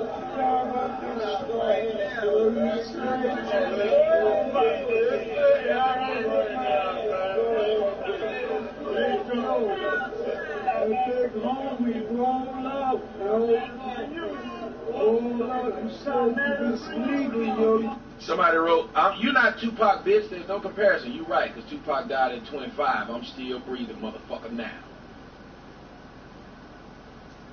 Unlike Tupac, I ain't gotta wait till I die for a motherfucker to think I was worth some shit. And unlike Tupac, I done learned not to hang around you niggas no more. Nope. Unlike Tupac, if my girl tell me not to leave the damn hotel, not to go fuck around with y'all niggas, I'm staying. I ain't gonna have that damn issue. Unlike Tupac, I don't sit up and love my mama like that. Nope. Unlike Tupac, I don't love you black hoes where I'm feeling like I gotta make a song or a video to fucking make you happy. Nope. Unlike Tupac, you can't press me into trying to be hard. Nope. You bring me heat toward, you can't handle it, so you need to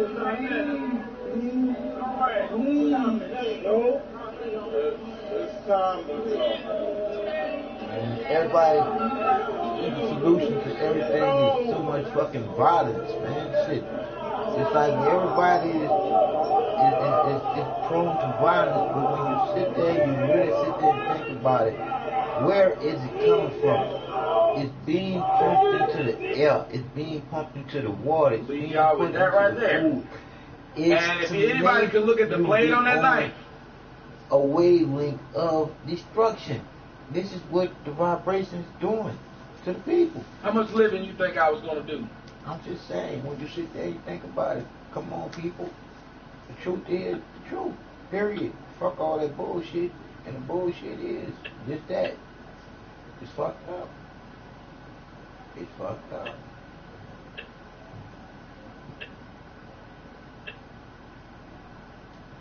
You need I'm like, I'm not about all that violence, man. I'm about love, man. Shit. What's she talking about? You know me, this is my documentary of my life. And I do my life across Grand Theft Auto. And I'm sorry, dog. Okay, so I'm like, here. It's all about this bullshit. And what the bullshit really is shit that's going on right now. It's a lot of bullshit.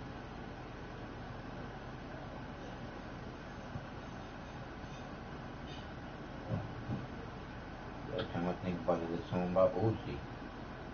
What's about? Okay, let's see. It was 2 weeks ago. 2 weeks ago, dealing with old Dave Chappelle. Radio City Run, which is going to be epic. Now, Ebro, you had asked me earlier who are some of the people participating. Starting tomorrow night, for the next 4 nights, I will be there with the Roots, joining the Roots, of course. Yeah! With a special guest, Lil Wayne, wow, Ice Cube, Common, the young Vince Staples, Big Boy from Outkast, and many more.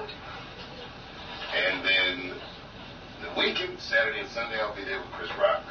Following week, August 9th, the lovely Miss Erica Badu joins us. And then on August 15th, we have a very special guest. Oh, wow. This guest is so special. Wait, has this been announced yet? Oh, announced. I believe it might even be sold out. And nobody even knows who the special guest is. And the guest is so special that I can't even say what it is. I'm going to give you a drum roll in there. I had the flex bomb. It's the flex bomb. It's very special guest. Well, it's a very special guest. It's a very special occasion. What do you think we'll bring out? You know, ladies and gentlemen, Chubby Checker. Great. Now, Dave, a question. This many shows, Radio City, unprecedented for a comedian, yes? Somebody ever does. Someone has. I shouldn't say. I believe Bill Cosby is a record. That's...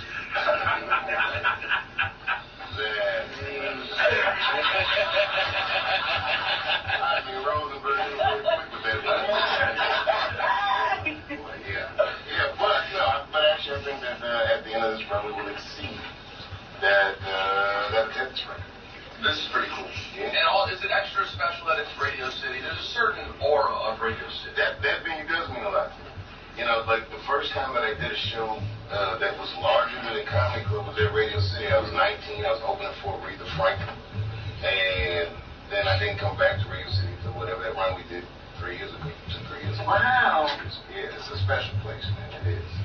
It's a lot of people don't realize just how long your run in comedy was. I had interviewed David Allen Greer a couple weeks ago, and he was talking about you doing shows, you guys being on the same shows, and when you were like 16 years old, 15 years old, right? Yeah, man. I'm like, because I was so much younger than my peer group, you know, I've been around for a long time, but, you know, also I go through this thing where I feel like I'm older than I am because my peer group is like a decade. Well, let's say, David Allen Greer, for example, you've known him for 30 years, whatever, he's 58 or something like that. Yeah. It's like damn, you just do 58 on you, sure he's 58?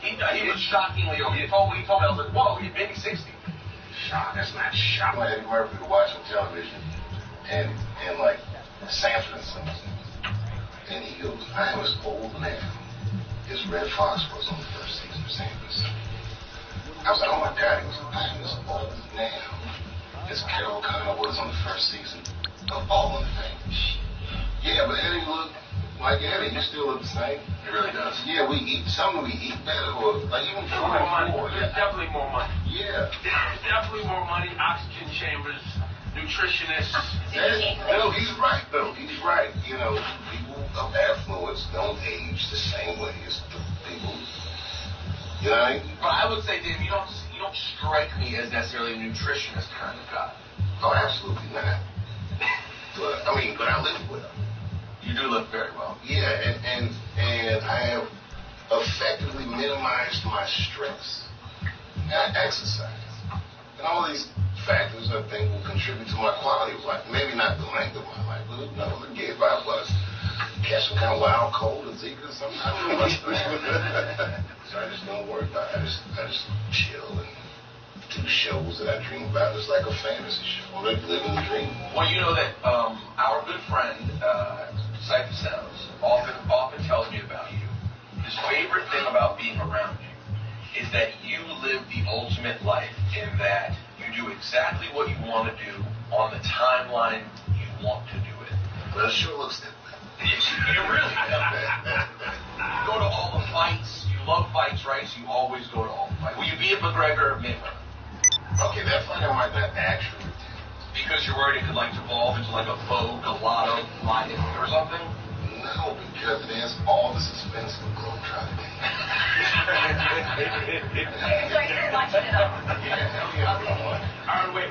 Let's start with Saturday. You guys were home in the building in Brooklyn. Yes. And you went, Laura, you went. Yes. Laura, how did you feel about the fight?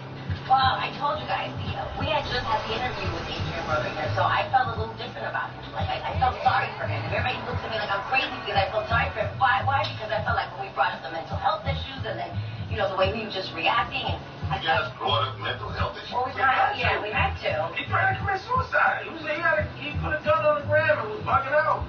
I didn't know that. Yeah, and I just kind of felt like we were talking about how so many people depend on him, and I feel like everybody's using him, and I don't know. I had this character in my head, okay? You guys went that deep on morning radio? When? People driving the kids to school. They gotta learn, man. They gotta learn. When I was at the fight, I was feeling different. I didn't know that the whole entire Barclays Center hated him. Nobody was rooting for him, and he lost the entire fight. Well, I wouldn't say nobody was rooting. It was quiet in there, at least on my side.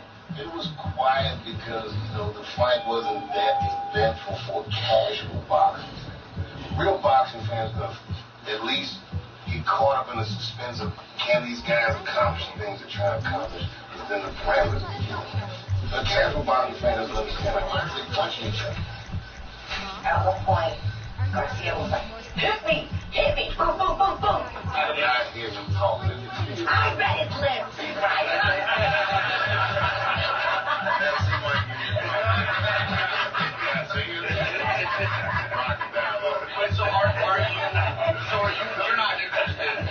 You're not particularly interested or excited by Mayweather McGregor? No, I didn't say that. I mean, it's exciting, but it's just like I'm not going to go with. Listen, Floyd Mayweather is probably training as we speak. Yes. And as he's training, what Conor McGregor's doing? If Conor McGregor learning all for to make money on the bets, and then you go have another fucking fight. All to So it's just like, I just don't see how McGregor can do it. And in your situation, when you go to a fight, you sit in the most expensive seats in the house. And they always come when you get those seats. You sometimes have to pay, right? So you have to weigh, if you're going to buy the most expensive ticket, is it worth it to drop $70,000 to go watch this theater? Now, I will say about the McGregor-Mayweather fight that it's such a spectacle that in and of itself is worth it. That I feel like no matter what happens, Conor McGregor is a very big winner. Talk himself into a lot of money. It's his first fight, and it's to fight the very best. And I just feel like that's what the fight's going to look like. Yeah, I agree with you. We got a little bit weirded out with the racial overtones have gotten a little. You said it off the air earlier, but I'll say it. Boxing's racist and been racist a long time. I'm going with Floyd Mayweather just because he's black, not because I like him as a person. And I know he's a better fighter. I honestly, man, the racial overtone, I mean, for what I do, my ears are a lot less sensitive than most people's. And in my heart of hearts, I believe that these guys are great fighters. McGregor's from a different genre of fighting, but it's not like I don't respect what he does. I just don't think he's as good at boxing. Right. So a lot of people will say Floyd Mayweather should act a certain way because of his stature or his celebrity. And I propose that perhaps his excellence is his message because he's really, really good at boxing. Like in that circle square, he might be one of the most confident people on earth. He's doing what he actually does. He's great, and life is complicated. Everyone messes up in life. You can't have one boxing. And so I enjoyed Floyd Mayweather. And I enjoyed Conor McGregor. And I don't get bent out of shape about things he says. I know he's getting ready to fight a guy. But I'm sure he has to feel deep in his heart he's going to whoop his ass. And it's a lot of money to take that ass whooping. I would let Floyd Mayweather beat me up for that kind of money. If he's going to take a fight with me, I'd do it. That would be. You heard it here first, ladies and gentlemen. It would be slightly less competitive than what you're going to see on the place. Coming to Netflix next, a Dave Chappelle So, special. I say to D, so I'm going to cut out now and go see my grandmother as I be back in the morning. I said, Don't stack dishes in the sink no more. Mr. David, because I see when you leave bowls up and sometimes they're still wet enough. I said, D, I wipe them out. I say they sweat sometimes. I wipe them out. Plates ain't in there wet. Pots and pans ain't wet. I said, you stack them because you don't wipe, you don't clean as you go along. You let shit stack. That's all she telling me. She stacked shit. 2 bowls, 2 everything. And I let her know. I said, your lot, I'm going to read it to you. I see you should leave that up here. Your logic on leaving dishes in the rack makes no sense. I don't stack dishes because I clean dishes right after I eat.